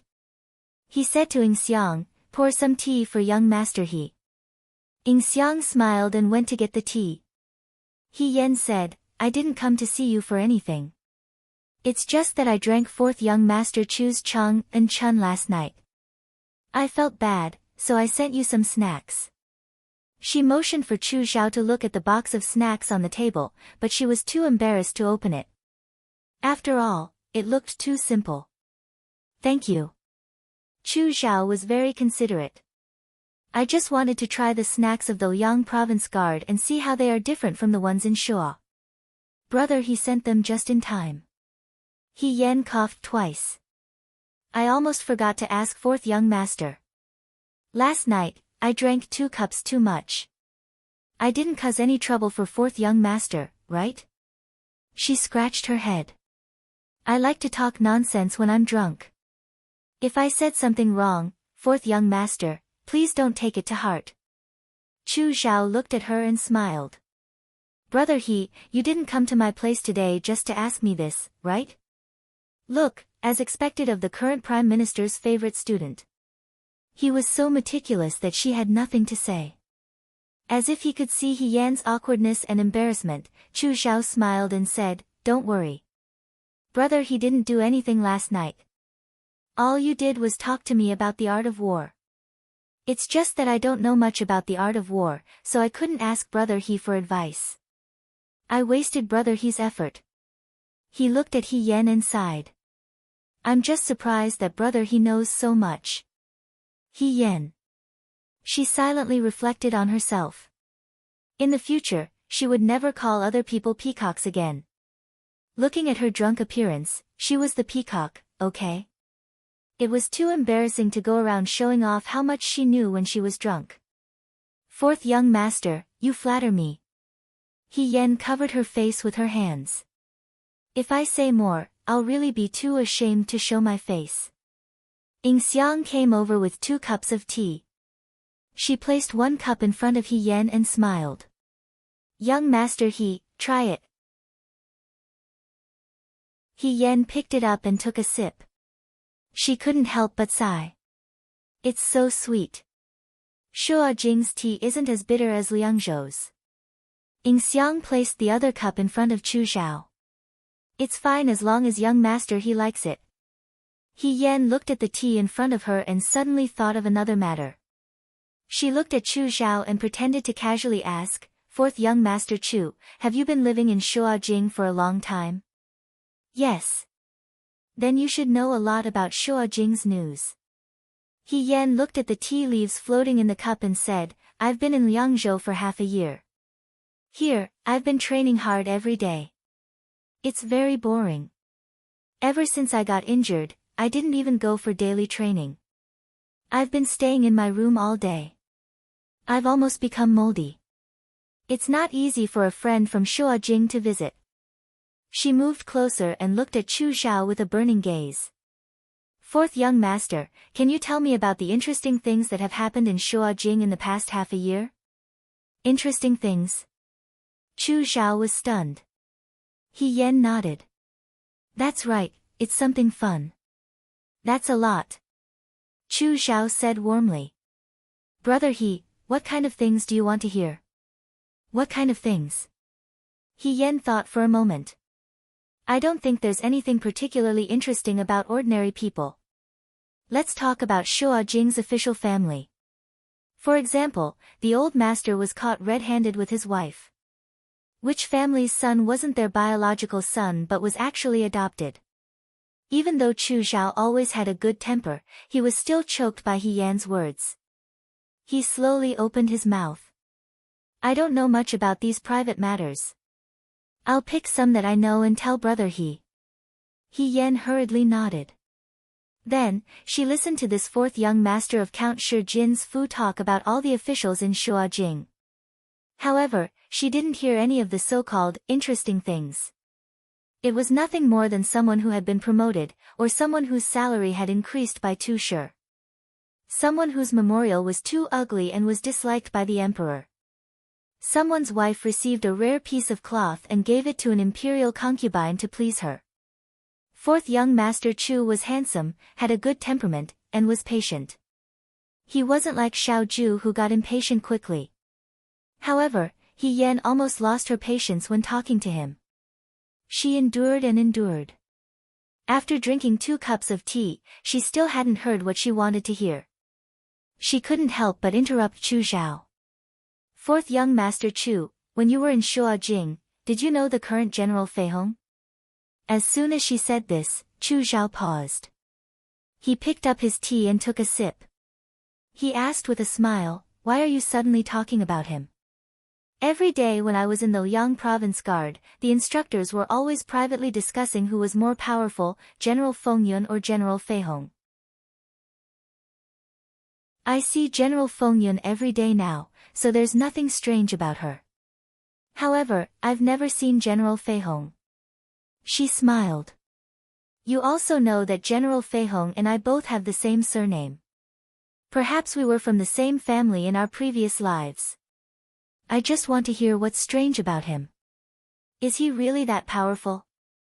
Chu Xiao looked at He Yan. After a while, he shook his head and said with a smile, General He and I are only officials of the same court. We're not familiar with each other. I've only seen him a few times. He's a good person and very powerful. Back then, he quelled the chaos in Xichang. He was very brave. What about now? Has he been promoted in the capital? He was originally a 3rd-rank military general. If he was promoted too quickly, people would talk behind his back. Chu Xiao said, however, His Majesty appreciates him very much. Every few days, he would summon him into the palace and have him teach His Highness the Crown Prince swordsmanship. It seems that in the future, he won't be worse than military governor Xiao. He Rufei had already reached this level. He Yan's smile froze. Chu Xiao asked, what's wrong? He Yan picked up her cup and took a sip to cover it up. She said, I'm just sighing. We both have the same surname, and he's only a few years older than me. However, his achievements are something that I can't achieve in my lifetime. Brother He, there's no need to belittle yourself. Chu Xiao comforted her with a smile. General Fei Hong also risked his life on the battlefield to achieve his achievements. Moreover, you're still young. In the future, you might not be worse than him. Her words didn't comfort He Yan. She raised her head again, and that heartless smile appeared on her face again. Is that all? What about the rest? General Fei Hong should be engaged at his age. Could it be that he doesn't have a girl he likes? If that's the case, wouldn't it be too tragic? Dewey's 2 famous generals, Feng Yun and Fei Hong, are they going to be single for the rest of their lives? Chu Xiao paused for a moment. Then he smiled and said, I don't know about that. However, up until now, there hasn't been any news of General Fei Hong getting engaged. He Yan nodded. Why? Chu Xiao smiled and looked at her. Brother He, you have a sister at home. Do you want to? No, no. He Yan hurriedly waved her hands. I only have one younger brother. I've never thought about this. This is General Fei Hong. How can ordinary people like us be related to him? I don't dare to think about it.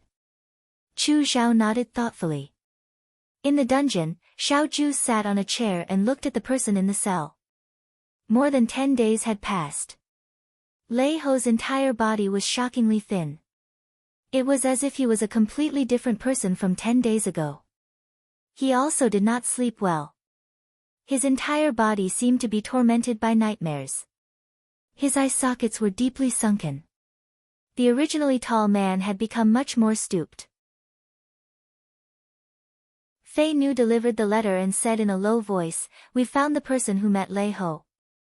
The letter came from Jiang. Jiang? Xiao Ju raised her eyebrows. That's right. Xiao Huijin. Lei Ho opened his mouth. His voice seemed to have been burned by fire. It was extremely hoarse. It was as if he would not be able to speak in the next moment. His lips were cracked and bloodshot.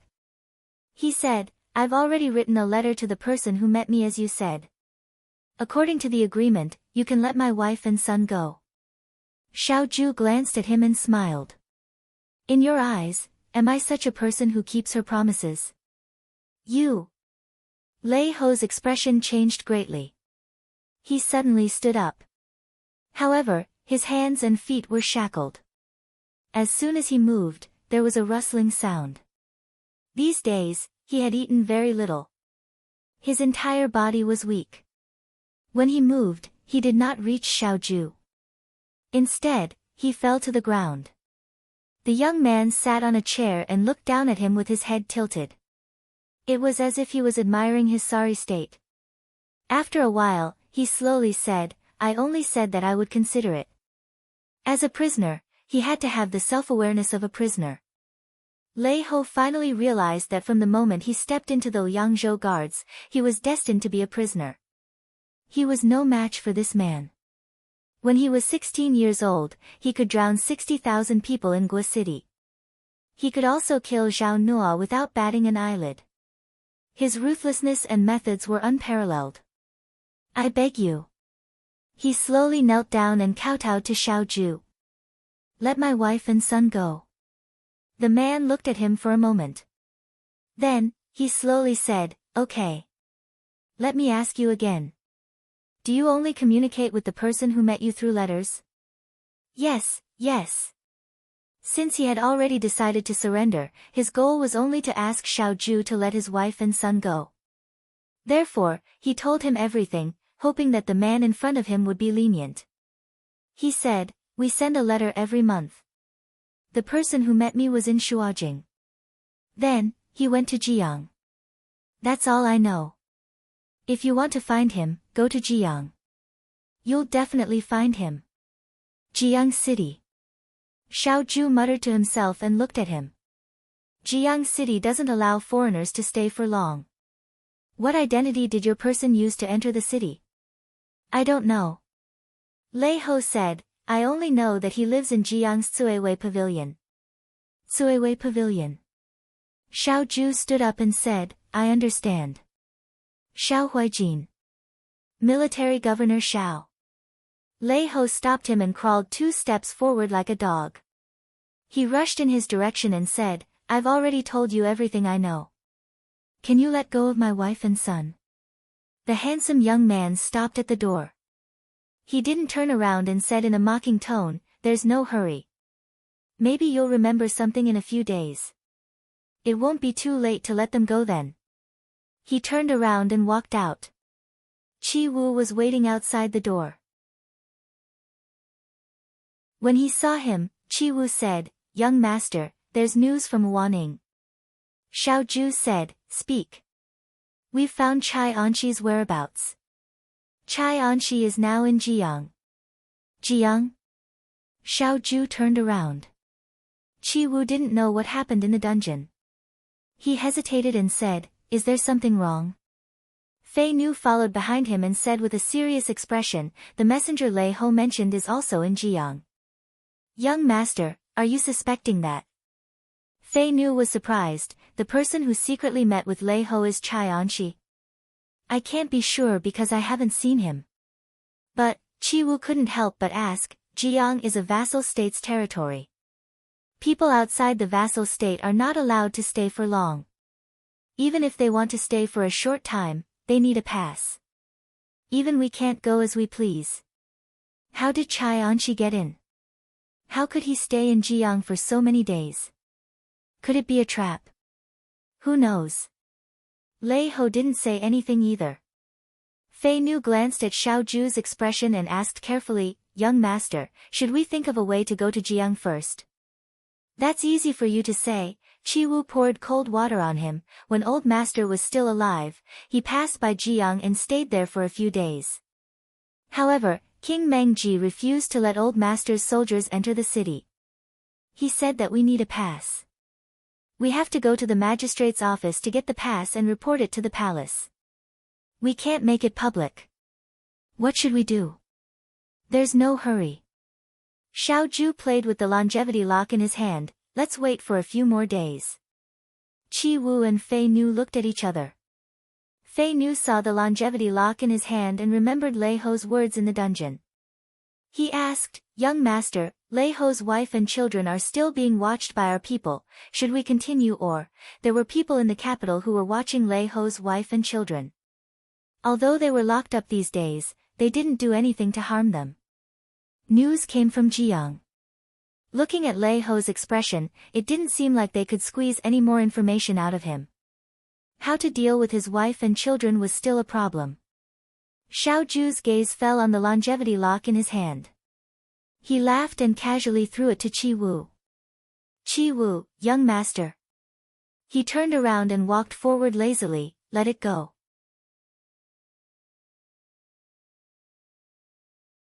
Chapter 123. This winter in the Yangzhou Guard was extremely cold. It snowed heavily for half of the month. Even if it wasn't snowing heavily, the sun rarely came out. There was a shortage of firewood and charcoal. Fortunately, after the new Yangzhou County Magistrate took office, he took the initiative to send some charcoal from the county government's warehouse to the guard office as a way to establish a good relationship with the right army's commander-in-chief. The new county magistrate was still very young and didn't have anyone to rely on at home. He looked gentle and weak, but he was very experienced and thoughtful. Lin Shuanghe was very satisfied with this new county magistrate. In the blink of an eye, 2 months had passed. The year was coming to an end.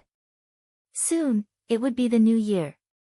After the new year, it would be another spring day. The new recruits of the Yangzhou Guard would no longer be called new recruits and spend the new year here.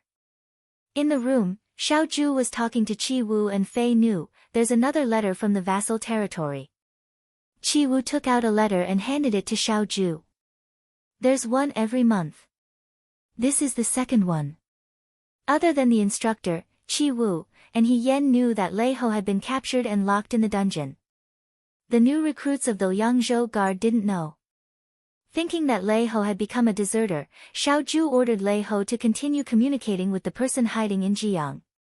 He lied that he had escaped from the Yangzhou Guard and was hiding from the soldiers chasing after him. He also asked what he should do next. The person in Jiang was very cunning. He didn't directly tell Lei Ho what to do in the letter. He only told Lei Ho to hide well and that his master would send someone to pick him up. Xiao Ju took out the letter and read it quickly. Then, he handed it to Fei Nu. After Fei Nu and Chi-Wu read it, their expressions turned ugly. The person in the letter said that since Rida Musi had been exposed, the Yangzhou Guard's chess pieces were useless. He told Lei Ho to find a way to hide and wait for the storm to blow over before the people from Shuajing came to pick him up. After this letter, they should not continue to write to each other. In these troubled times, if they were to act rashly and alert the enemy and spoil the plans of their superiors, it would not be something that the two of them could bear. What should we do? Chi-Wu said, does this person mean that he won't send any more letters in the future? Xiao Ju, Lei Ho is already useless. But Jiang. Fei Nu hesitated for a moment. Is the commander-in-chief planning to go to Jiang? Even if there wasn't a messenger, I would still make a trip there based on the fact that Chai Anshi is in Jiang. Xiao Zhu placed the letter on the burning candle on the table. The flame licked the letter, and in a moment, it turned into ashes. Cai Anqi was Xiao Zhongwu's former general. In the Battle of Mingshui, Xiao Zhongwu and the tens of thousands of soldiers he brought with him were all killed, including his generals. At that time, Cai Anqi's corpse was not found on the battlefield. However, everyone thought that he was most likely dead. A few years had passed, and Xiao Zhu had been sending people to secretly investigate Cai Anqi's whereabouts. Now, his efforts had paid off. Cai Anqi was not dead, and he had even gone to Jiang incognito. Jiang was the territory of King Mengji. If people from outside Dawei's territory wanted to enter the city, they had to obtain a pass from the government. Even if they obtained a pass, outsiders could not stay here for long. Cai Anqi had lived here for a long time, so it was no wonder that others could not find his whereabouts. But how do we go to Jiang? If we ask the government for a pass, Su Jingfu's people will be able to find out. Won't they be able to control our every move? Fei Nu asked. Xiao Zhu turned around, thought for a moment, and said, "Do we use another method?" Qi Wu, what method? Find someone who has a pass to go to Jiang and change their identity. This slave Fei was in a difficult position. When Meng Ji King was still alive, he was extremely strict on the way in and out. Even if there was a pass, there was also a record and a portrait of the person. Moreover, because it was very troublesome to enter the territory of the vassal state, the people of Dawei dealt with it by not going there if they could. Throughout the year, there were very few people who had a pass to go to Jiang. There were not many people in the first place, and the customs were very strict. It was not easy to ask someone to change their identity with Xiao Zhu, even if they were not allowed to enter the territory again if they were found out. Let Wanning handle this, Xiao Zhu said to Qi Wu, write a letter to Wanning immediately and tell her to prepare as soon as possible. Qi Wu. Yes. As they were talking, someone pushed open the door and entered. It was Lin Shuanghe. Qi Wu nodded at him. Young Master Lin. Lin Shuanghe also smiled at him. Fei Nu also tactfully left. Huijin, what have you been busy with these days? Lin Shuanghe waved his fan. It's almost spring now. Do you know how many times I've seen you? Are you bored? Xiao Zhu said, when Chen Lisu returns to the capital, you can go with her. Forget it. Since I'm already here, why should I go back? He said, when are they leaving? In 2 days. After the incident with Muzi, the Liangzhou guards were no longer safe. There might be changes in the future. It was not suitable for Chen Lisu and Song Tao Tao to continue staying here. Xiao Zhu had already ordered people to leave for Shuo in a few days. The two children were naturally unwilling and argued for a long time. However, with Xiao Zhu involved, there was no reason why it could not be done. No matter how dissatisfied they were, they could only accept Xiao Zhu's arrangement. I won't say anything about Chen Lisu, but Song Tao Tao, that little girl, is actually willing to let go of He Yan? Lin Shuanghe said in disbelief. She almost grew up on He Yan. She's going to go back just like that? Why don't you ask her? Xiao Zhu sat down on a chair and poured himself a cup of tea. He drank lazily. He had been busy for a long time, but he only had a short break. Chen Lisu sat on his soft couch and looked at him. It's fine if you ignore me. After all, we've known each other for so many years, so I won't argue with you. However, how can you ignore my Mimi? Although military matters are important, my Mimi is also important. Don't blame me for not warning you. If you continue like this, when Mimi is taken away by Chu Xilan, you won't have anyone to cry to. What does she have to do with me? Xiao Zhu frowned impatiently and said, what's wrong with Chu Xilan? Lin Shuanghe rested his chin on the handle of his fan and said calmly, I don't know if it's a coincidence or not, but for the past month, I've always seen Mimi and Chu Xilan talking together. She's a girl and she's injured. She can't train every day and is bored. I don't know why Chu Xilan came to Liangzhou. It's already been 2 months and he hasn't mentioned when he's leaving.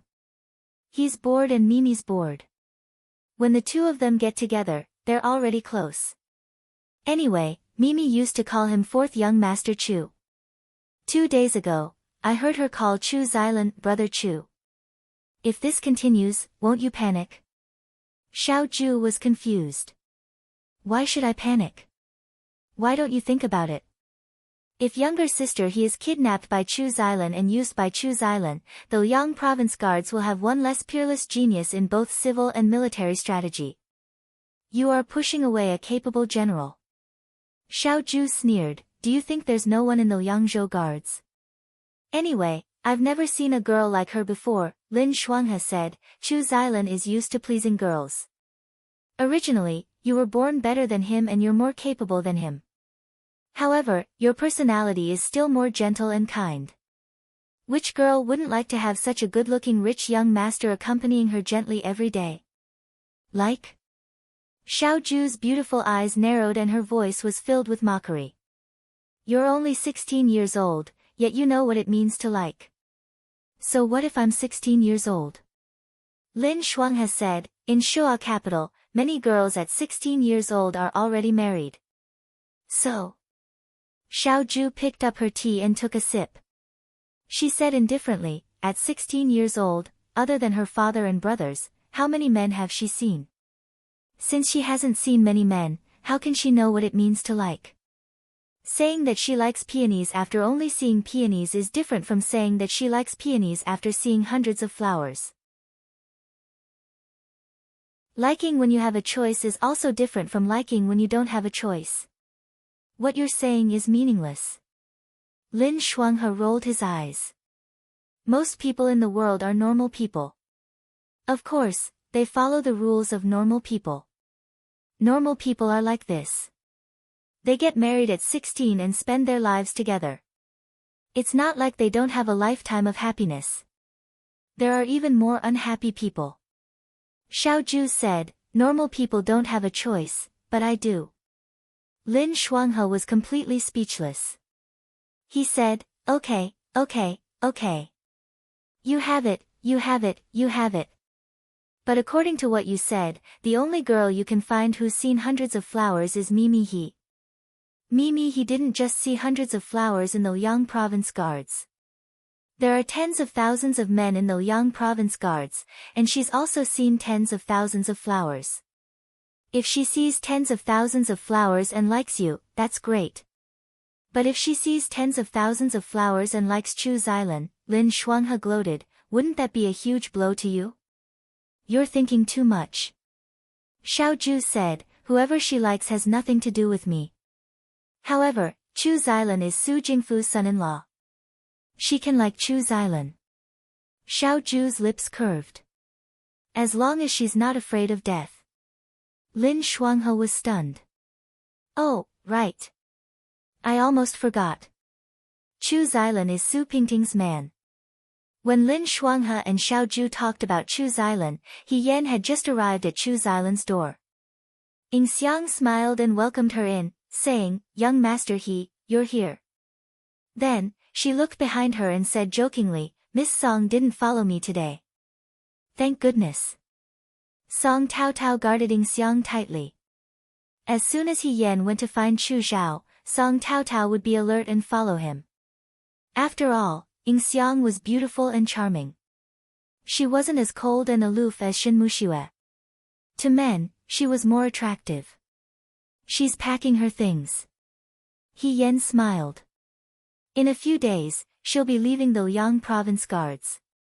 She can't follow me around every day. Speaking of this, He Yan felt a headache coming on. When Song Taotao found out that she was going to return to Shuojing, she cried and threw a tantrum, unwilling to leave no matter what. She and Qing Lisu reached an unprecedented agreement and almost tore off the roof of the Liang province guards. In the end, Xiao Ju had to personally come out and subdue the two children. Only then did she agree to follow Xiao Ju back to the capital. That wasn't all, but Song Taotao even tried to take He Yan with her. Whatever second young master Xiao promised you, my Song family will triple it. Don't stay in the Liang province guards. The little girl looked at her with disdain. The Liang province guards is such a cold place. If you're not careful, you'll lose your life. I heard Qing Lisu say that if you want to make a name for yourself, why do you have to walk this path? You've risked your life here and haven't even been promoted. Too pitiful. He Yen thought, yes, too pitiful. My Song family is different, Song Tao Tao said seriously. Although my father can't call the wind and summon the rain in the capital, he can still help you a bit. You'll have a much better future in my Song family than in Liang province. As for the military registry, you don't have to worry. As long as I tell my father, he'll find a way to set you free. He Yen. No, I'm fine in Liang province. Song Taotao's gaze was like a knife. Don't tell me you don't want to let go of that maid called Xiang. The little girl was young, but she was quite shrewd. He Yen didn't know whether to laugh or cry. That's not it. It's just that my status in the Liang province guards is special. If Miss Song wants me, you can go directly to Military Governor Xiao. If Military Governor Xiao is willing to let me go, of course I'll follow Miss Song back to the capital. Would Xiao Ju let him go so easily? Of course not. The Liang province guards weren't the backup army of the capital's son-in-law. If she took the lead, what would the other recruits think? It was better to curry favor with a rich young lady than to fight to the death. If this continued, the Liang province guards wouldn't even need to be attacked by the enemy. Once the soldiers' morale dropped, they would be gone in 2 years. Xiao Ju wouldn't let that happen. Bringing up Xiao Ju was still quite shocking to the little girl. Song Tao Tao immediately gave up and no longer mentioned bringing He Yen back to the capital. She walked into the room and saw Chu Zhao feeding the birds. He Yen felt that Chu Xilan was a very interesting person. If he wasn't gardening, he was writing, and if he wasn't writing, he was feeding the birds. His life was like that of an old man in his 60s or 70s in the capital.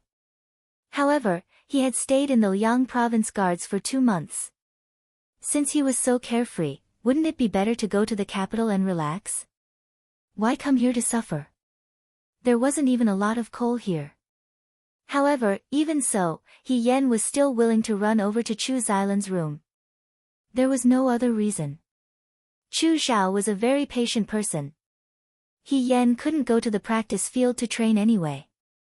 It was good to listen to Chu Zhao talk about the interesting things in the capital. In her previous life, she had been fighting outside. When she returned to the capital, He Rufei had replaced her. She didn't know much about the Shoa capital's officialdom. She didn't know much about her colleagues. In the past, it was fine. However, after doing a few things with Xiao Ju, He Yen knew that if she really wanted to start over, she had to know the power structure of each party. At least she knew the general situation of the Crown Prince's faction, Prime Minister Su's faction, and Xiao Ju's faction. He Yen learned a lot from Chu Zhao. She didn't want to be too hostile towards Chu Zhao. Moreover, this person really didn't do anything to her in the beginning. Today, it was Chu Zhao who ordered Xiang to come over and talk to He Yen. Brother Chu, she said.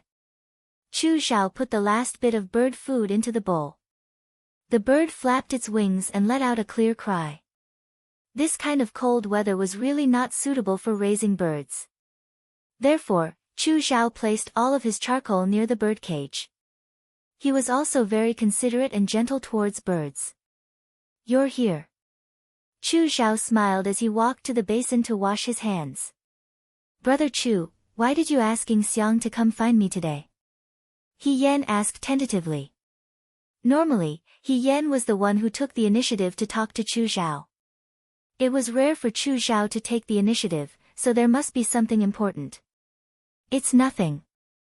Chu Zhao smiled as he invited He Yen to sit down. I might be going back to the capital in a few days. Before I leave, I want to say goodbye to Brother He. He Yen was startled. You're going back? That's right.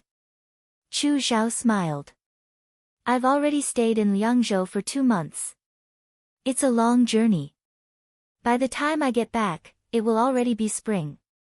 He said, I'm indebted to Brother He for taking care of me these past 2 months in Liangzhou. It was very interesting. Brother He is very considerate. You're too kind. He Yen hurriedly said, it's not me taking care of you. It's you taking care of me. The people who will come to pick me up will probably arrive in a few days. Chu Xiao smiled. I don't think it will snow for the next few days. Why don't we set up a pavilion banquet on Baiyue Mountain and drink farewell wine with Brother He? The commander-in-chief doesn't allow us to go up the mountain without permission. He Yen was in a difficult position. Brother Chu also knows that I can't hold my liquor well. If I get drunk, it will inevitably cause trouble. When Chu Xiao heard this, he smiled and shook his head. It's fine. We won't go up the mountain. There's a pavilion at the foot of Baiyue Mountain. From there, you can overlook the Wulu River and see the best moonlight. It's fine at the foot of the mountain. As for wine, even if Brother He wants to drink, I don't have any. I'll use tea in place of wine. It's fine as long as you're sincere. Since he had already said it like this, He Yen didn't have any reason to decline. He straightforwardly replied, of course it's fine. Since Brother Chu is leaving, I naturally should accompany you. When will the pavilion banquet that Brother Chu mentioned be held? I'll make some preparations. Tonight will be fine. Chu Xiao smiled. If it snows at night, there won't be a good moonlight tomorrow. He Yen said, tonight it is.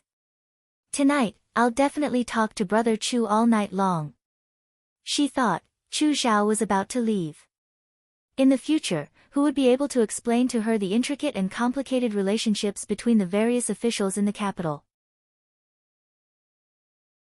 It would be better to take advantage of tonight to get as much information as possible so that it wouldn't be difficult to find such an opportunity in the future. Chu Xiao smiled. Brother He is straightforward. That's right. He Yen thought of something. Brother Chu, why do you suddenly want to go back? Didn't you say before that you wanted to stay until the spring weather warmed up a bit before leaving? If you leave now, I'm afraid the journey will be cold. I can't help it. Chu Xiao smiled somewhat helplessly. It's my colleague, Hanlin Academy scholar Su Darren, who is getting married. I have to rush back to the capital to attend the wedding banquet. He Yen was holding the teacup on the table to warm her hands. When she heard this, she froze. She felt her palms become cold and her heart gradually sank. She almost couldn't control her expression. She stiffly pulled the corners of her mouth and asked, Su Darren. Which Su Darren? His name is Su Zhiheng, the eldest son of the crown prince's grand tutor. Chu Xiao curiously said, haven't I told you about him? This person is erudite and multi-talented. He's well-read and is very outstanding. The steaming hot tea suddenly froze into ice. He Yan's fingers curled slightly. Su Zhiheng, He Yan didn't know how she returned to the room. She also couldn't remember what Chu Xiao said after that. She only remembered that she tried her best not to reveal any of her emotions, so that others wouldn't notice any flaws. When she returned to the room, she almost couldn't stand properly. She held the head of the bed and slowly sat down on the bed. Chu Xiao's words just now echoed in her mind. Su Darren once had a wife. His eldest brother-in-law is the current General Fei Hong, He Rufei. He Rufei's cousin, the daughter of the He family, married Su Zhiheng for half a year. She lost her sight due to an illness. However, Su Darren didn't dislike his first wife because of this. He searched everywhere for famous doctors and was very considerate. He Yan asked, very considerate? That's right. At that time, the Su family's madam hoped that Su Darren would take a concubine or find another wife for him. Su Darren flatly refused. Unfortunately, Su Darren was unlucky. This spring, when she was alone in the manor, the servants didn't notice and she accidentally fell into the pond and drowned. Su Darren passed away almost a year ago. Su Darren originally told his relatives and friends that he wouldn't marry again in the future. However, he was still young. How could the Su family let him be a widower for the rest of his life? He was so affectionate that even his deceased wife's family couldn't stand it. They chose another young lady from the He family to be engaged to him. She was the daughter of the He family's second branch. She was 3 years younger than the original Su Darren. She was only 17 this year. The daughter of the He family's second branch was only 17 this year. He Yen closed his eyes. That was her biological younger sister. The He family had already planned this. Perhaps it was the result of their discussion with Su Jiheng. He Yen had to die. However, once He Yen died, the relationship between the He family and the Su family would disappear. This was the result that neither family wanted to see. It was better to exchange one person for the other. He Yen's death for a new Su Darren. She held her head. She felt like her head was about to explode. Suddenly, someone's voice sounded. Big brother? What's wrong? He Yen looked up. It was Ching Li Su. She asked, why are you here? The young boy said, I knocked on the door for a long time. No one answered. I thought you weren't here, so I came to give you some snacks. He went forward with concern. Big brother, you don't look well. Is your wound hurting? Do you want me to call Uncle Lin? He Yen waved his hand and forced a smile. No need. I didn't sleep well last night. I'm a bit sleepy. Ching Li Su didn't doubt him. She nodded. Okay. She thought of something and curled her lips. Big brother, you seem to be very busy these days. I have to go back to Shuajing soon. I don't know when we'll meet again. A few days ago, I learned a puppet show with a stick from Coach Ma. How about I show you tonight? He Yan's mind was filled with Chu Xiao's words. How could she be in the mood to talk to Ching Li Su? Moreover, she still remembered her promise with Chu Xiao. She shook her head. Not tonight. I've already made plans with fourth young Master Chu. We're going to the foot of Mount Baiyue to see the moon. Why are two men looking at the moon? Ching Li Su said unhappily. Besides, how can the moon compare to a puppet show? Don't you see it every day? What's so strange about it? His ruckus actually pulled He Yan's attention back a little. She patiently explained, it's not just to see the moon. It's just that fourth young Master Chu will be leaving the Liang Province Guard in a few days, so before he leaves, he wants to drink with me. It's good that you have a good relationship with fourth young Master Chu. Don't forget about me. Ching Li Su didn't know about the undercurrent between Xiao Ju and Chu Xiao. To her, Chu Xiao was just a good-looking, good-tempered uncle who came from Shuajing with a gift from the emperor. She said, after all, I've known you for a long time. It's reasonable for you to be more familiar with me. Big brother, you can't abandon me. She was just a little brat. He Yan could only coax her. I know. Today I'll drink with him. Tomorrow I'll see your puppet show. What do you think? Ching Li Su was satisfied. She giggled. That's more like it.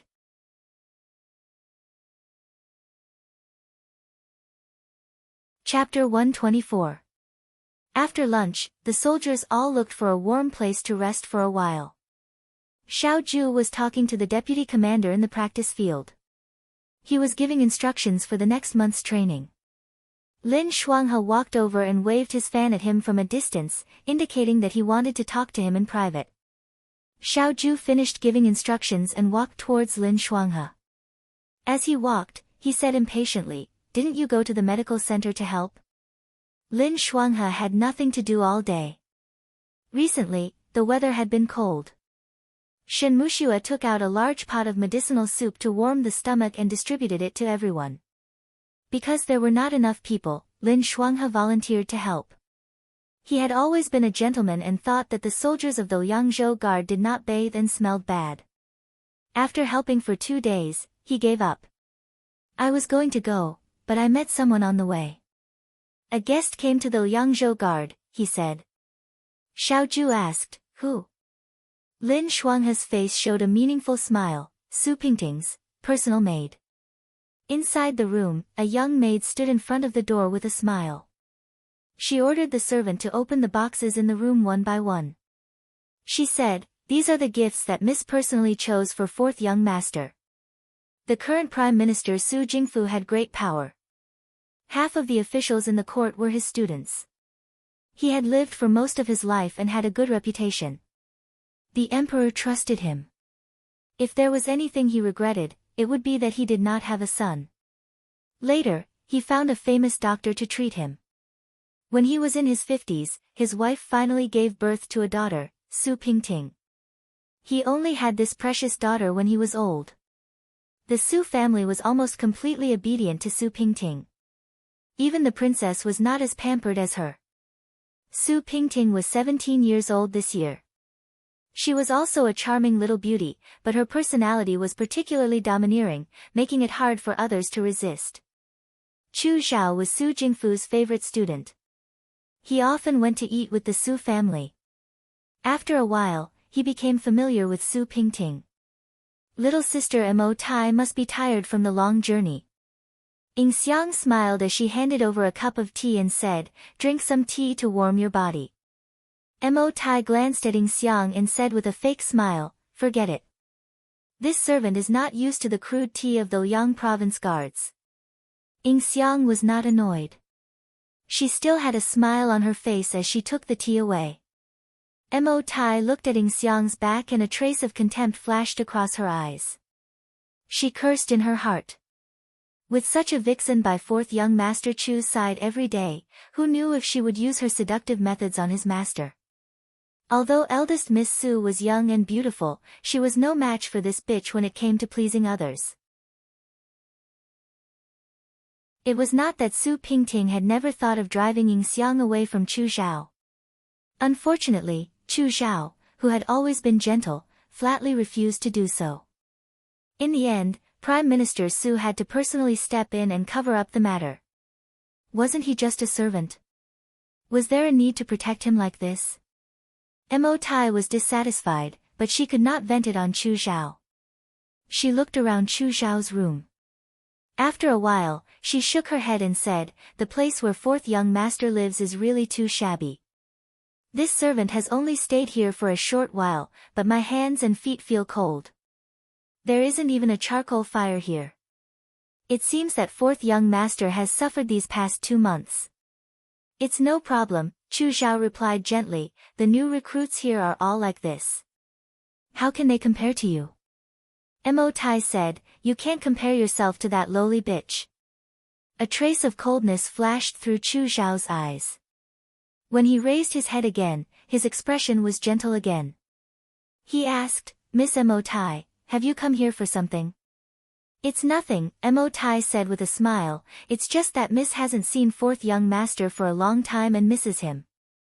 She heard that Liang province is extremely cold in winter and ordered this servant to bring some warm clothing to fourth young master with the carriages. She bent down and took out a fur coat from the chest.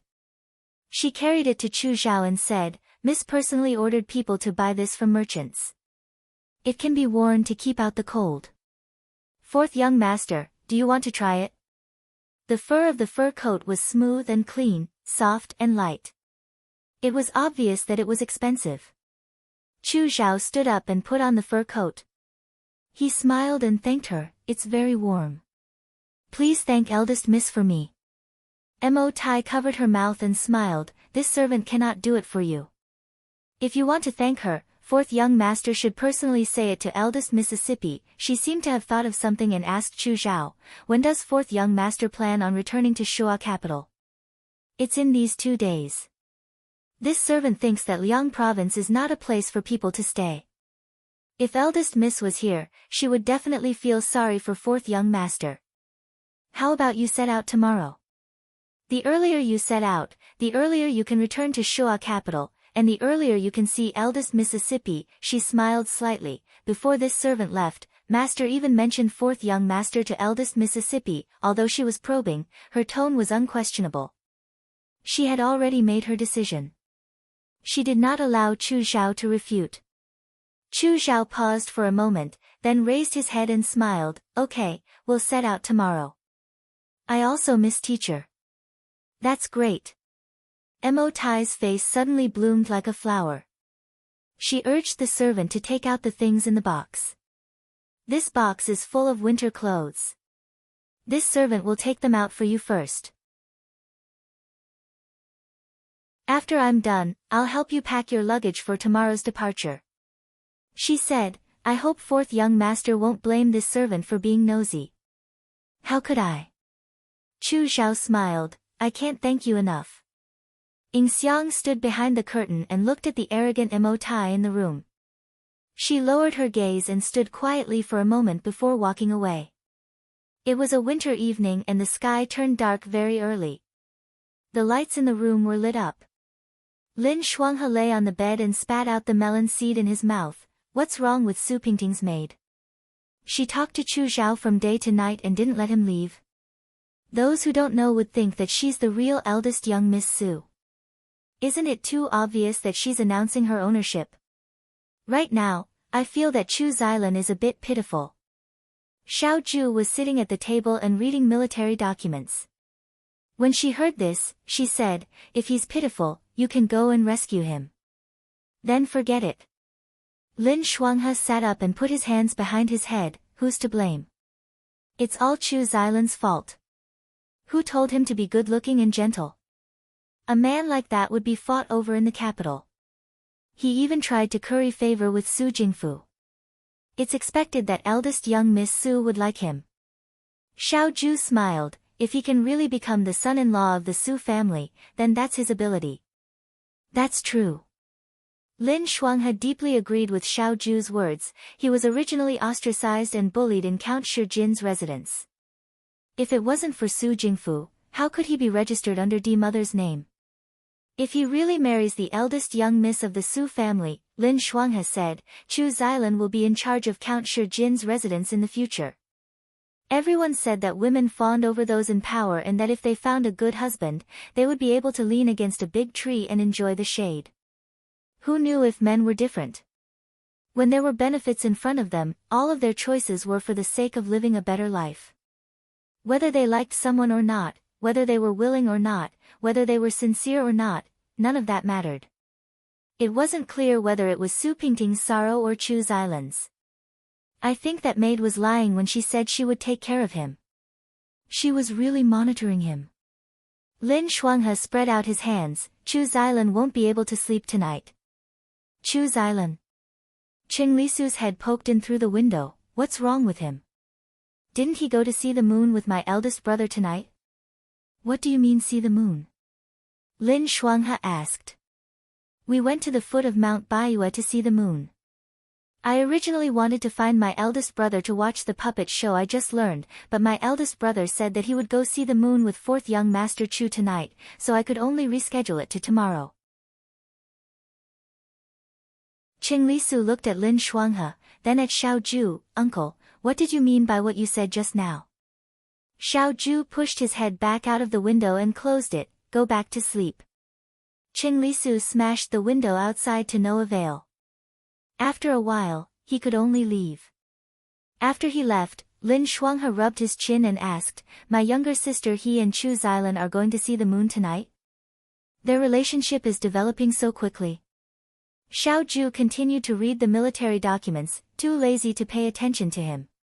No, Lin Shuanghe crawled up from the bed, I have to go take a look. He walked directly to the door between the two rooms, knocked on the door and said, Brother He? Brother He.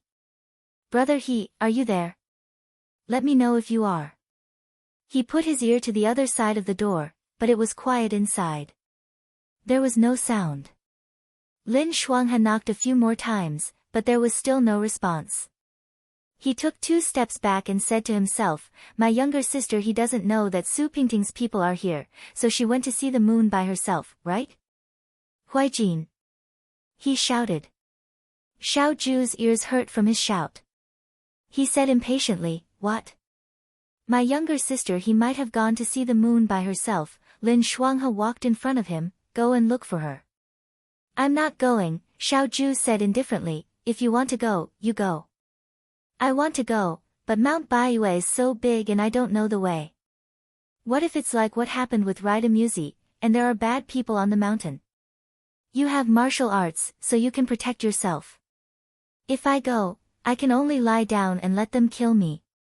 Won't you regret it if I die? Xiao Zhu said, no, I won't. Why are you like this? Lin Shuanghe sat on his desk, blocking Junwen. He tried his best to persuade him, look at my younger sister she's so pitiful. Chu Zhao doesn't know that she's a girl, so he's gentle to everyone. But this is the first time younger sister he has met such a gentle person. Girls are very sensitive and are easily moved. But her identity can't be exposed, so she can only hide this love in her heart. Her sweetheart asked her to see the moon, so she must be very happy. But she doesn't know that her sweetheart is already someone else's son-in-law. Now she's alone on the mountain, so she must be very cold and sad. Can't you go and see her? Comfort her. Xiao Zhu was puzzled by his idea, she likes Chu Xilan, and I'm going to comfort her. What kind of logic is that? Now is a good time for you. Lin Shuanghe encouraged him, now is the best time to take advantage of her. Xiao Zhu sneered, then I won't go. Okay, Lin Shuanghe said, let's not talk about feelings. She's your soldier, and you're her superior. Younger sister, he helped you protect the Liangzhou guards a while ago, so you should care about your subordinates. I'm her superior, not her father, Xiao Zhu said coldly, besides, she has legs. If she can't wait for him, she'll come back. Lin Shuanghe was silent for a moment, then asked him, do you think she's the kind of person who will give up if she can't wait? Xiao Zhu's hand that was holding the pen paused. The image of the youth running with a sandbag on his back in the martial arts arena appeared in his mind. He Yan wasn't the kind of person who gave up easily. Sometimes she was clever and cunning, but sometimes she was stubborn and persistent. It was hard to say whether she was stubborn or stupid, but Lin Shuanghe was right. With her personality, there was an 80 to 90% chance that she would wait for him on the mountain for the entire night. She was crazy. Seeing that Xiao Zhu's attitude had softened, Lin Shuanghe immediately added fuel to the fire. Think about it, she's only 16 years old. It's already not easy for a little girl like her to get to where she is now in the Liangzhou guards. Now that Chu Xilan gave her such a blow, she's too pitiful. Just treat it as a good thing, go up the mountain, and bring her back. She'll be grateful to you, and she'll have to be more sincere when she works for you in the future. Seeing that Xiao Zhu didn't move, Lin Shuanghe added fuel to the fire. When Madame Xiao was alive, she was the most benevolent and soft-hearted person. If she saw little sister she'd definitely help. Shut up. Xiao Zhu couldn't take it anymore. He grabbed the cloak beside him, stood up, and walked out the door. I'll go. Lin Shuanghe looked at his back, extremely satisfied. Now that's a real man. At the foot of Mount Baiyue, there was a huge rock. The huge rock was flat and extended, and it looked like a stone platform. Walking down the stone platform, one could hear the sound of waves at the end. Looking down, one could see the majestic river below. Looking up, one could see the bright moon thousands of li away, illuminating the mountains and rivers. He Yan sat down at the end of the shore too. The sound of water splashing against the rocks in the distance.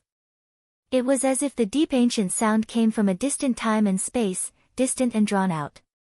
She had arranged to meet with Chu Zhao at 9 o'clock, but she didn't know what time it was. There was still no sign of him. She did find the pavilion that Chu Zhao mentioned, but there were no dishes or snacks in the pavilion, so she didn't know what was going on. Perhaps she should go down and look for Chu Zhao, but once she sat down here, she didn't want to get up again. The forest was covered in snow, and the vast expanse of whiteness covered the mountains. The moonlight shone on the river, clear and carefree. This was an extremely beautiful moonlight, and also an extremely beautiful snow. He Yan felt tired. Hugging her knees, she sat and looked at the end of the river. She liked the night more than the day, and she liked the moon more than the sun. This was because when she was Hirufe, the mask never left her body. However, the mask was stuffy and heavy, and she was naughty. She would always secretly take off the mask in the middle of the night for a stick of incense to burn. No one could see her true appearance under the mask, except for the moon outside the window. She stretched out her hand, trying to catch the moonlight hanging in the distant mountains and rivers. The moonlight gently fell on her hand, as if it would stay for her forever. "What are you doing?" Someone's voice came from behind her. Hien turned around and saw a young man wearing a fox fur coat and embroidered clothes coming from the depths of the night. He was very tall, and he looked cold and handsome. It was Xiaoju. Hien was startled and subconsciously looked behind him. Xiaoju saw her and sneered, "Chu Xilan is not coming." "Why?"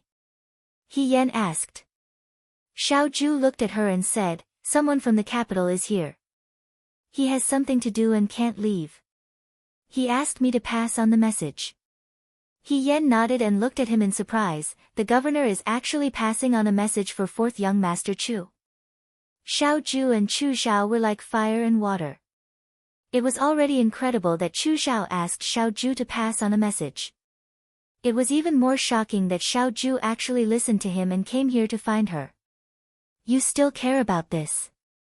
It seems like you're not very sad," he said and sat down on the other side of the huge rock.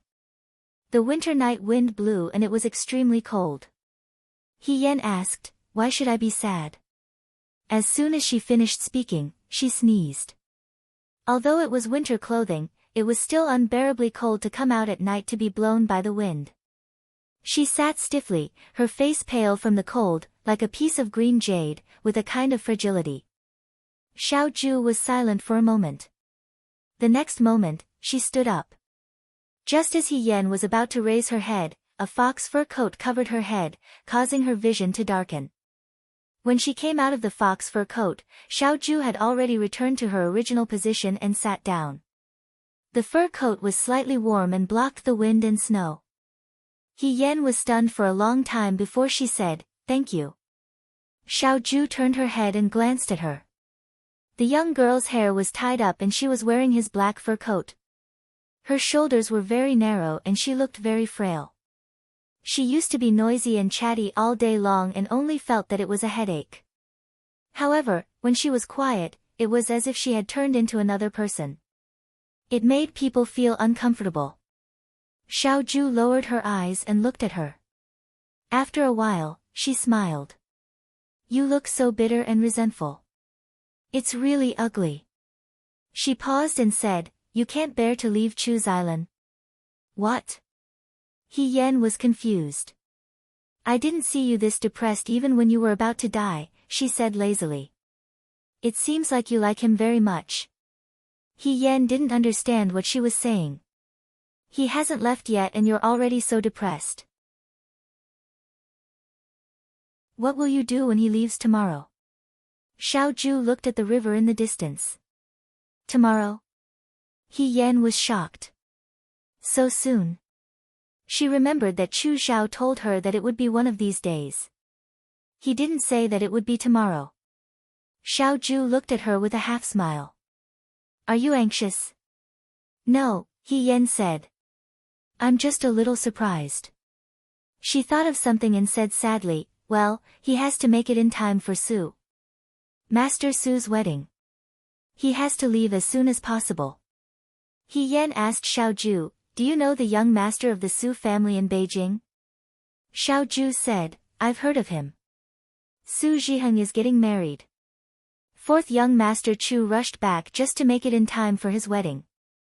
Hien's voice was dry. "The one getting married is Su Zhiheng, not Chu Xilan." Xiaoju frowned. "Look at how useless you are now. You still want to join the Nine Flags Battalion?" Hien forced a smile. Just as she was about to speak, Xiaoju waved her sleeve and threw something into her arms. Hien looked down. It was a stick of tanghulu. It had been outside for a long time and was as cold as ice. It was bright red in the snow. Where did you get this? It's Song Tao Tao's.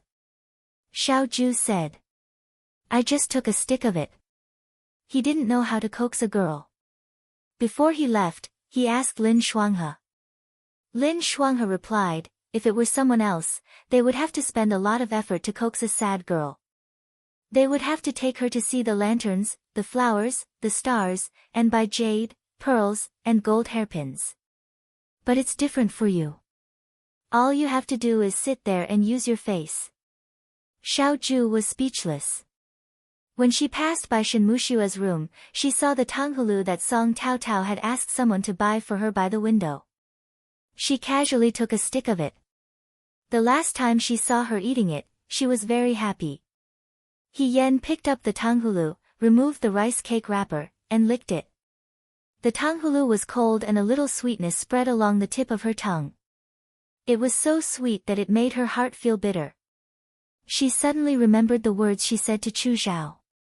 She asked Chu Zhao, what's the name of the new young mistress Su? Chu Zhao replied, He Xining. She's the second daughter of the He family's second branch. She's a cousin of the previous young mistress He. I've met her once. She's innocent and gentle. She's a good match for young mistress Su. He Xining. He Yen muttered. Do you know the name of the previous young mistress Su? Chu Zhao was stunned. He hesitated for a moment and shook his head. The previous young mistress Su lived in seclusion. She wasn't in Shuojing before. I've never seen her before. I don't know her name either. She didn't even leave a name. The world remembered General Fei Hong, He Rufei, Su Zhiheng, and even Su Zhiheng's new wife. However, no one remembered He Yen.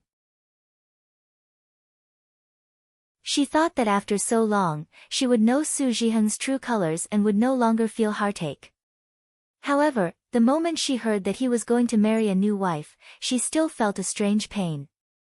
It was as if the persistence and trust from many years ago had collapsed overnight. She didn't even bother to leave behind a lie. All that was left was her stupidity and unwillingness. She raised her head and looked at the moon. The gentle moonlight spread over the barren mountains and rivers, over the snowy forest, over her desolate and lonely years, and over her eyes under the mask. The moon knew her secret, but the moon couldn't speak. Do you know, she opened her mouth, her voice soft. What's the name of Su Zhiheng's new wife? Xiao Ju lazily said, how would I know? He Yen laughed self-deprecatingly and asked again, then do you know what the name of the previous young mistress Su was? The waves of the river slapped against the reefs, as if they had been separated by a long time. He glanced at He Yen indifferently. His eyebrows were unbelievably handsome under the moonlight. A trace of mockery appeared in his limpid eyes. He said indifferently, why? Do you want to be young mistress Su just because they have the same name? He Yen was stunned. Do you know her name? Her heart began to beat wildly. He Yen. The waves fell on the reefs and were broken into tiny droplets of water that merged into the river. It was impossible to tell where the waves came from. However, He Yan's name was remembered. He Yen suddenly raised her head and looked at him. Do you know, have you seen young mistress Su? She said in her heart that it was impossible. She and Xiao Ju were schoolmates for less than a year before they went their separate ways.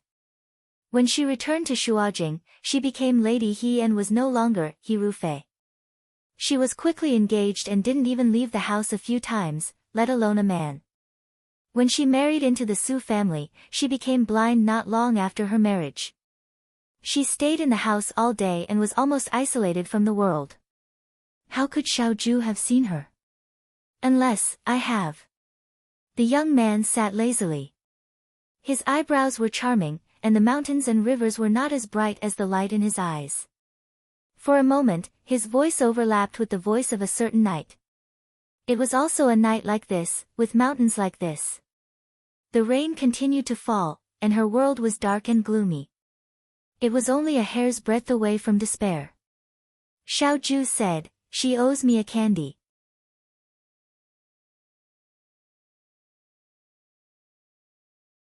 Chapter 125. The Mid-Autumn Festival in the 62nd year of Qingyuan was the coldest Mid-Autumn Festival in Dawei. It had been raining since the morning and the clouds were heavy. Looking at the situation, it seemed like it would rain for an entire day. Mount Lianxue was a chaotic mountain with many peaks. Because of the rain, the fog was thick and the mountain path was difficult to travel on. The carriage slowly passed on the mountain path. Even on such a difficult mountain path, Mount Lianxue was bustling all year round. This was because there was a spiritual temple on the mountain called Yuhua. Yuhua Temple was very popular. It was said that anyone who worshipped Buddha there could have their wishes fulfilled. This was an exaggeration, but Yuhua Temple had existed for hundreds of years. It was a true ancient temple. The officials and nobles of Shuo City were all willing to come here to pray during festivals to pray for their families to be safe and happy. The curtain of the carriage was lifted. Shao family's eldest young mistress, Bai Rongwei, looked outside and said softly, "Soon, we will reach Yuhua Temple in less than half an hour. Are you hungry?" Shao Jing asked warmly beside her. Bai Rongwei shook her head and looked at the carriage behind her. She was a little worried. Huaijin, Shao Jing sighed softly and didn't say anything. Shao family knew that second young master Shao didn't like the Mid-Autumn Festival. He even hated it. Shao Zhongwu died on the battlefield and it was the Mid-Autumn Festival soon. If he was still alive, he would have come back to spend the Mid-Autumn Festival with his family. Unfortunately, he died in the Battle of Mingshui before the Mid-Autumn Festival arrived. Shao family's Mid-Autumn Festival banquet was prepared halfway and stopped abruptly. It didn't continue. Ever since the Shao family couple passed away, Shao Ju wasn't in Shuojing every Mid-Autumn Festival. This year was his first Mid-Autumn Festival in Shuojing since he took over the Southern Prefecture Army. Shao family also followed the rules when Madame Shao was still alive. They burned incense and prayed at Mount Lianshue's Yuhua Temple during the Mid-Autumn Festival. However, they didn't expect the weather to be so bad today. Not only was there no sun, but the rain didn't stop. Just as Bai Rongwei had said, in less than half an hour, they could see the door of Yuhua Temple. A monk wearing a bamboo hat was sweeping the fallen leaves on the ground. When he saw the Shao family's carriage arrive, he put down the broom in his hand and welcomed them into the temple. Because of the rain today, the mountain path was difficult to travel on. In the past, at this time of the year, Yuhua Temple would have been bustling with activity. However, today, other than the carriage of the Shao family, there was only one other carriage parked outside the mountain gate. It was unknown which family it belonged to. Shao Ju followed them inside. The sky was dark. Although it was afternoon, it looked as if it was already evening. They followed the monks in the temple to have a vegetarian meal first, and then went to the Buddha hall to burn incense and pray for blessings. Bai Rongwei and Shao Ju went in first. When it was Shao Ju's turn, the monk in green reached out his hand to stop him. He said, "Almsgiver, you cannot go in." Bai Rongwei and Shao Jing turned around. Bai Rongwei asked, "Why?" "This is my younger brother. We went up the mountain to pray for blessings together." The monk in green put his palms together and bowed to her. He then turned to Shao Ju, lowered his head and said, "Benefactor, you have killed too many people. The Buddhist temple is a peaceful place, not a place for those whose hearts are stained with blood." They were startled. He had killed too many people. In the Battle of Guo City's Long Valley, 60,000 people were drowned. Wasn't that because he had killed too many people? Over the years, countless people from the southern barbarians had died at his hands. His heart was indeed stained with blood. "Master," Bai Rongwei was anxious. "Buddha saves all living beings. How can there be a distinction between high and low? Although his hands are stained with blood, he has saved many lives." Shao Jing frowned. "Master, your words are too one-sided." The monk in green lowered his eyes and said nothing. "Master, please be tolerant," Bai Rongwei pleaded. "Our Shao family is willing to pay more incense, as long as my brother can also enter the Buddha hall to pray." "There's no need. Someone's voice interrupted her. The young man in the brocade robe looked up and his gaze fell on the Buddha hall. In the Buddha hall, a golden Buddha statue sat cross-legged. There was a fierce Vajra with angry eyes, and a serene Vairocana. From top to bottom, from far to near, they looked down at him with pity. The Sanskrit Nyao Nyao. The sea of bitterness was boundless, and Buddha could not be saved. He should have expected this ending. He can't save me. Xiao Ju raised the corner of her mouth. I don't want to look back. It was not impossible to sink into oblivion like this. He turned and walked out. I'll wait for you outside. Bai Rongwei and Xiao Jing's shouts came from behind him. He frowned impatiently and turned to leave everything behind. He didn't know that after he left, the monk in green chanted the name of Buddha and whispered, "It may not be fated." Because it was raining, the road down the mountain was more slippery than the road up the mountain. The sky was dark, and it would be inappropriate to go down the mountain after praying. Tonight, they could only stay at Yuhua Temple. Sleeping outside on the Mid-Autumn Festival was also a helpless matter.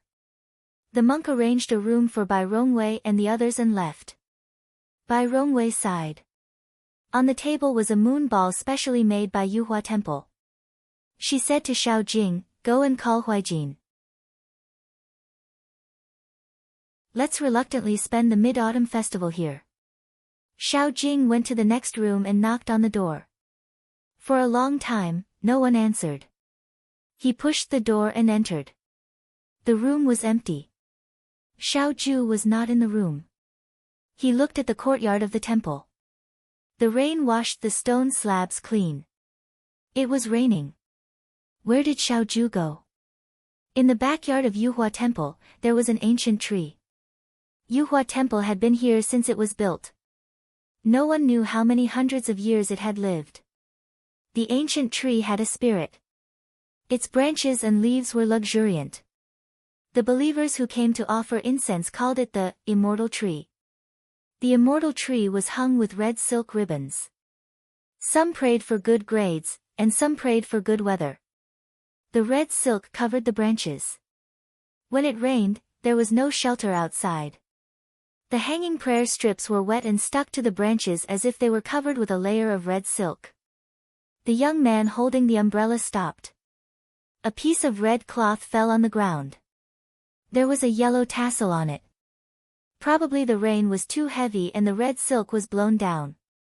Xiao Ju paused and bent down to pick up the red silk. Each piece of red silk was written with the wish of the person who hung it. He looked down. The one on the left was wet from the rain. The ink was so thick that he could not see its original appearance. The one on the right was still clear. The words were crooked, like the scribbles of a 3-year-old child. The word, "look," was written on it. Look? Look at what? It was strange. He was tall. He tied the strange red silk back to the tree. He deliberately found a place where the leaves were the most luxuriant. This way, it would not be soaked easily by the rain. After doing all this, he put the umbrella aside again. The sachet on his waist was exposed because of his movements. He was stunned. The sachet was very old. It was a dark green bag with a black python embroidered on it with gold thread. It was majestic, flexible, and exquisite. However, too much time had passed. The stitches were worn out and the python pattern was not as vivid as before. The sachet was empty, as if there was nothing inside. He stroked the sachet with his fingertips. Something sank in his eyes. The youths in the Xianchang gymnasium all knew that Xiao Ju had a sachet with him since he was young. The more mischievous ones like Lin Shuanghe had always been curious about what kind of treasure was inside. Later, when he had the opportunity to open it, he found that it was a bag full of osmanthus candy. At that time, second young Master Xiao was ridiculed. He liked to eat sweet things so much that he even carried them with him to school. Little did he know that this was made for him by Madame Xiao when she was alive. After Madame Xiao died, he still carried this sachet. However, there was no longer any candy inside. There was only one, old, blackened, and inedible osmanthus candy. Xiao Zhu left the mountain at the age of 15 and entered the Xianchang Gymnasium. He had learned everything he needed to learn in the early years of the mountain.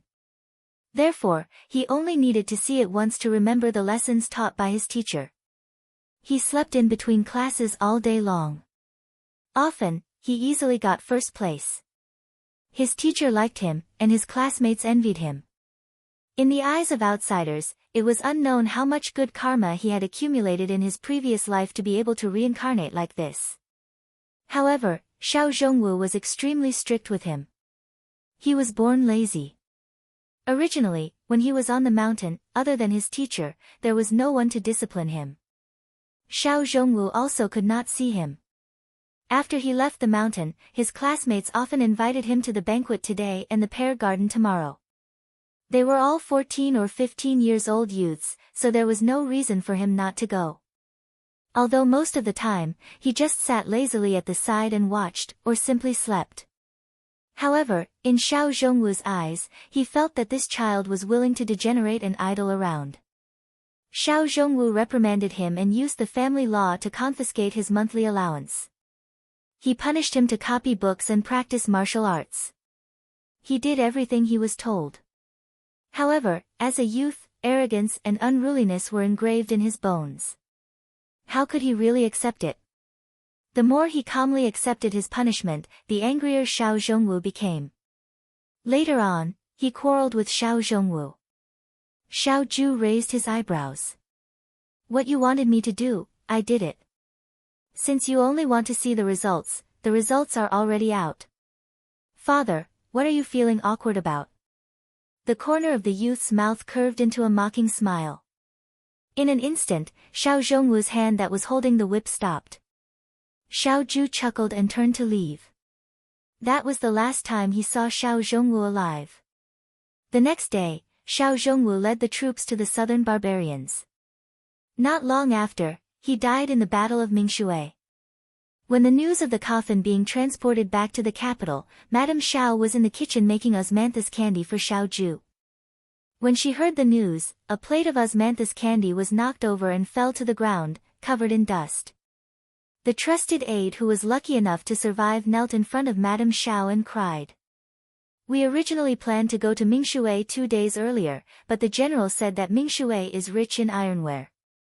He wanted to make a sword for second young master. Before leaving, he argued with second young master and hurt second young master's feelings. He hoped that this sword would let second young master understand his painstaking efforts. I didn't expect. Madame Zhao's heart-wrenching cries could be heard in the house. She rushed forward and hit Xiao Zhu. She cried and scolded, Why are you angry with him? Why? If you weren't angry with him, he wouldn't have stayed in Mingshui. He wouldn't have been ambushed and he wouldn't have died. He endured this terrible accusation and let the woman's soft fists fall on his body. He didn't say a word. How could it be? His father, that resolute and strict man, didn't show any mercy when he waved the whip. How could a man who left his child in a strange mountain and didn't come back once a year die? He was cold and ruthless, righteous. How could he die? The terrible accusation continued. It's you who killed him. It's you who killed your father. He couldn't bear it and pushed his mother away. I didn't. It's not me. The woman was pushed away by him and looked at him blankly. Unable to bear her desperate look, Xiao Zhu turned and ran out. He didn't know where he should go, nor did he know who he should talk to. It had only been a year since he went down the mountain and returned to Shuajing. In a year, he didn't even know everyone in Xiao Mansion. He didn't even learn how to get along with his family. It was already like this. When people are in extreme pain, they don't cry. He didn't feel the pain now, he was just confused. It was as if he had just heard an impossible joke and did not know how to react. He just felt that his steps were heavy and he didn't dare to go forward. He couldn't face his mother's desperate and mournful eyes. Many years later, Xiao Zhu would think that if he hadn't been so timid and went back to the house, everything that happened later wouldn't have happened. But there were no ifs. When he went back, it was already night time. Xiao Jing and Bai Rongwei had already come back. Their eyes were red and swollen, as if they had cried. Xiao Jing, who was always weak and polite, rushed up and punched him. She grabbed his collar and shouted with red eyes, "Where did you go? Why weren't you in the mansion? Why weren't you with mother?" He suddenly felt a wave of disgust and self-mockery. He pulled the corner of his mouth. "You and I are both sons. Why don't you ask yourself?" "You." Huaijin, Bai Rongwei sobbed. "Mother is gone." His smile froze. "Mother is gone." Xiao Jing let go and took 2 steps back. She covered her face and sobbed. Madame Zhao's life was as weak as a flower that had never experienced wind and rain. When Xiao Zhongwu was alive, she was dissatisfied with him and quarreled with him every few days. They were like a resentful couple. Xiao Zhongwu died, and the flower withered. Without any nutrients, it followed him. She left so decisively that she didn't even think about what her 2 sons would do if they stayed in Shuajing. Xiao family. The moment she lost Xiao Zhongwu, her life no longer had any meaning. So she used a piece of white silk to end her life. Before she died, the last words she said to Xiao Zhu were, "You killed him. You killed your father." These words would become an eternal nightmare for Xiao Zhu. Years later, he would often wake up in the middle of the night, unable to sleep. He would never be able to get rid of it. Xiao Zhongwu and Madame Xiao were buried together. A few days ago, in preparation for the Mid-Autumn Festival, the lanterns and canvases were removed and replaced with white lanterns. Xiao Zhongwu's death brought more than just a blow to the Xiao family. Xiao Jing had suffered many open and covert attacks in the imperial court, so Xiao Zhu had to bear the same burden behind his back. The Nanfu soldiers, the Xiao family, and the unwarranted blame for the Battle of Mingshui. He still didn't shed a single tear. He did things numbly and made arrangements. The time he could sleep was getting shorter and shorter. The days he returned to the Fu were getting later and later. That night, Xiao Zhu returned to the Fu late. After Xiao Zhongwu's death, most of the servants in the Fu were dismissed. Other than his personal bodyguards, he didn't need any servants. He felt hungry and realized that he hadn't eaten for a whole day. It was too late. There was no need to trouble Bai Rongwei. Xiao Zhu went to the kitchen to see if there was any leftover food. The stove was cold and there wasn't much food in the kitchen. Everyone was busy these days and didn't have the heart to eat. He found 2 steamed buns and a bowl of pickled vegetables. The light was so weak that it looked like it was going to go out. There were no stools in the kitchen. The youth was very tired. He found a corner by the wall and sat down. Suddenly, he saw an osmanthus candy at the end of the long table, in the corner of the wall. When the news of Xiao Zhongwu's death came, Madame Xiao was making osmanthus candy for Xiao Zhu. When she heard the news, the plate of osmanthus candy was knocked over. Later, the servants cleaned it up and there was nothing left. There was one that had slipped through the net. It was lying quietly in the corner, covered in dust. He crawled over and carefully picked up the osmanthus candy. He brushed the dust off it. The candy smelled faintly of osmanthus. It was as sweet as always. Madame Xiao always made osmanthus candy very sweet. It was so sweet that it hurt people. He didn't eat sweet things. But this was the last piece of candy he got in the human world. There was still candy paper left in the sachet. He wrapped the candy and put it back in the sachet. He picked up the bowl and the steamed bun. Second young Master Xiao had always been noble. He was particular about cleanliness. But now, he didn't care about his manners and sat down to eat. He hadn't changed his clothes for 2 days. His stomach hadn't eaten a single grain of rice. He no longer looked as beautiful and charming as he did in the past. The youth leaned against the wall and sat with his head raised. He slowly chewed on the steamed bun. As he ate, he laughed at himself. There seemed to be a bright light in his eyes, like the embers of the stars in the long night. It disappeared quickly. Time flew, leaving no trace. The past seemed to be a memory from his previous life. Those complicated emotions intertwined and finally turned into a nonchalant smile. It wasn't a hurdle that couldn't be crossed. He looked at the sachet in his hand in a daze. He didn't know what to think. After a while, he let go and continued to walk forward. "Young master." Fei Nu came from behind. He took the umbrella and held it for Xiaoju. He asked, "Are we going back to the temple now?" "Let's go." Xiaoju said, "Let's get some fresh air." The last trace of light disappeared. Mount Lianxue was completely dark. Thick fog filled the air. It was like an illusion in the mountains. Almost no one would leave on a night like this. The rain fell along the umbrella. It wasn't heavy, but it was dense. It was like a layer of cold gauze, covering the mountains. "I don't know when this rain will stop," Fei Nu murmured. Most of the mid-autumn nights were sunny. It was rare to see a night like this. Xiaoju looked up. The night was dark and he couldn't see the end. He said, "There is no moon tonight." Without the moon, people wouldn't be round. The mountain forest road was muddy. Other than the sound of the rain, nothing could be heard.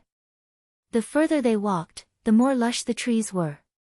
They couldn't see clearly. Suddenly, there was a rustling sound in front of them. Fei Nu paused and reminded, "Young master." Xiaoju shook his head, indicating that he had heard it. It was so late and it was raining. Who would be here? Fei Nu poked the lantern in his hand forward. The rain was heavy. There was a figure standing under a tree. At first, he could only see a blurry shadow. It was probably a woman. He didn't know what she was doing. He took 2 steps forward and looked again. He saw that the woman was standing on a rock. Her hands were tugging at something long, and she was pulling it down. It was tied to the tree. It was a piece of white silk. This woman was seeking death.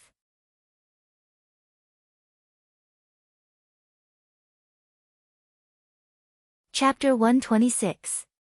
He Yan had never thought that there would be such a difficult time in life. It was so difficult that she couldn't even take a step forward. She hadn't seen the moon in a long time. Since she lost her sight, she had been living in a daze. Su Zhiheng had comforted her, saying that he would always be by her side. He Yan had also smiled and agreed. However, no matter how calm she appeared, her heart was still at a loss and fearful. She had faced many difficulties in her life.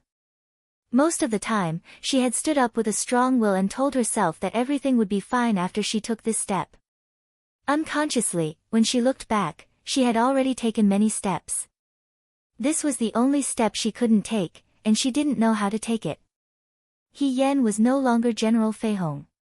She had become young Mistress Su, and she was just an ordinary woman. An ordinary woman suddenly lost her sight. Although her husband still treated her well, it was like a flower in the water, with a kind of illusory perfunctory. She couldn't feel it. On Chinese Valentine's Day, she sat in the Fu until late at night, but Su Zhiheng didn't return. She originally thought that it was because of some matters at court. She only found out the next day that Su Zhiheng had accompanied He Wanru to the temple fair. She groped her way to the window in the room and sat down, quietly listening to the servant girls outside chatting. Yesterday, Master and Madam quarreled. They quarreled so much that even Master knew. Master is in a bad mood, but we servants are unlucky. Isn't it all because of that person in the east courtyard? If you ask me, I think Master is too soft-hearted. That person in the east courtyard is now blind. How can our young mistress be blind? It'll be a joke. Madam even cancelled the banquet outside these days because she didn't want others to ask. A servant girl couldn't stand it and spoke up for her, young mistress wasn't born blind. She's already very pitiful for suddenly becoming like this. Pitiful? What's so pitiful about her? Even if she's blind, she can stay in the Fu and be served every day. At least she doesn't lack food and clothing. What's the difference between her and that pet? The pitiful one is master. At such a young age, he has to be tied up with this blind person for the rest of his life. Our master is talented and unparalleled. What kind of woman can't he find? Why does he have to find someone like this? Yes. I'm the pitiful one. Words like these were like sharp hooks that drilled into her heart, making her bleed profusely. That night, she sat in her room and waited for Su Zhiheng to come back. She said to him, "Let's divorce." Su Zhiheng was startled and asked warmly, "Why do you say that?" "Or you can divorce me." She didn't like to beat around the bush, so she spoke the truth. "Now that I can't see, there's no need for me to burden you. You and I are husband and wife." Su Zhiheng held her hand and said, "Don't talk about this anymore. Rest early." He changed the subject, but did not deny He Yan's claim of being a burden. He Yan's heart sank. Every day after that, she lived a life of being provided with clothes and food, and often heard the servants in the residence secretly ridiculing her. Madame Su's words were full of sarcasm, implying that He Yan was a burden to the Su family. Su Zhiheng still treated her gently, but other than that, there was nothing else. He Yan felt very tired. She seemed to be walking on a dark road in the middle of the night, with no passers-by. She couldn't see the light in front of her, and there was no place to retreat behind her. She didn't know when she would reach the end and end this torturous life. A few days before the Mid-Autumn Festival, she said to Su Zhiheng, "I know Yuhua Temple on Mount Lianshan. There's an immortal tree in the temple that's very spiritual. During the Mid-Autumn Festival, can we go to the mountains? I want to hang silk on the tree and make a wish. Maybe my eyes can be cured." Since she lost her sight, she almost never asked for anything from Su Zhiheng. Su Zhiheng was stunned for a moment, but he finally agreed. He said, "Okay." Perhaps it was because when one was unlucky, even drinking cold water would get stuck in one's teeth. In previous years, the Mid-Autumn Festival was sunny, but this year, it rained for days. When the carriage reached the mountain, the sky was unbelievably gloomy. It was impossible to go down the mountain that afternoon. Perhaps they would have to stay on the mountain for one more night. Su Zhiheng helped her to the temple. A monk stuffed a piece of red silk into her hand and told her the location of the immortal tree behind the temple. He Yan stroked the red silk and thanked the monk. The monk clasped his hands and said kindly, "If you suffer 100,000 calamities, your work will not perish. When the time comes, karma will reap what you sow." She didn't understand Buddhist scriptures. She wanted to ask again, but the monk had already walked far away. It was raining. Su Zhiheng accompanied He Yan to the side of the immortal tree. There were stone tables and stone stools beside the immortal tree for the pilgrims who usually came to hang the red silk to write. Su Zhiheng laid out the red silk for her and stuffed a brush into her hand. He said, "Write." He Yan wrote slowly based on her feelings, "I hope I can still see the moon." He didn't need to think to know that the handwriting must be crooked and terrible. After she finished writing, she carefully handed the red silk to Su Zhiheng. Su Zhiheng helped her hang the immortal tree. He Yan couldn't see anything, so she didn't see it. Her husband stood up and casually hung the red silk on a branch by his elbow. He didn't even bother to tie the red silk properly and just hung it casually. There was no shelter on the tree. After a short while, the red silk was soaked by the rain. The handwriting on it quickly became a blurry ink stain. It was difficult to see what was written. "Let's go." Su Zhiheng came over and helped He Yan leave. Boom! A small clap of thunder resounded. Suddenly, a gust of cold wind blew, causing the tree branches to rustle. The red silk that was not tied properly was blown off by the wind. It smashed into the puddles of water, splashing mud all over. He Yen seemed to feel something and asked worriedly, "The wind is so strong. Won't it blow the silk away?" "How could it?" Su Zhiheng smiled and comforted her. "It's tied very tightly." After he said that, he stepped over the red silk as if he didn't see it. The rain showed no signs of stopping. They had no choice but to stay in the mountains for the night. Su Zhiheng went to find the masters of Yuhua Temple to discuss the sutras. It was already evening. He Yen sat quietly in the room with the lights on. At this time, she should have gone to bed and rested. As a blind person, there was nothing she could do except sleep and eat. But tonight, the rain was sparse and she couldn't sleep. She didn't know what time it was. She called the maids' names twice, but no one answered. She leaned against the wall and slowly walked out, intending to call someone. When she reached the door, she heard two maids talking. "I think I heard young mistress calling for someone." "Really? Don't worry about it. It's so late. What's the point of calling for someone? You're already a blind person, yet you're still making trouble. Do you really think you're young mistress?" He Yen was startled when she heard this. These two maids weren't her personal maids. They were Su Zhiheng's servants. Usually, they were gentle. Because of her relationship with Su Zhiheng, they had always treated her with respect. She didn't know that they were talking about her like this in private. "If she didn't want to go up the mountain today, we wouldn't have to spend the Mid-Autumn Festival here. It's still raining outside. It's really unlucky. Sir is just too kind. He's not angry even with such a burden. It's not like you don't know Sir's temperament. On the surface, he's not angry, but in his heart, he's always unhappy.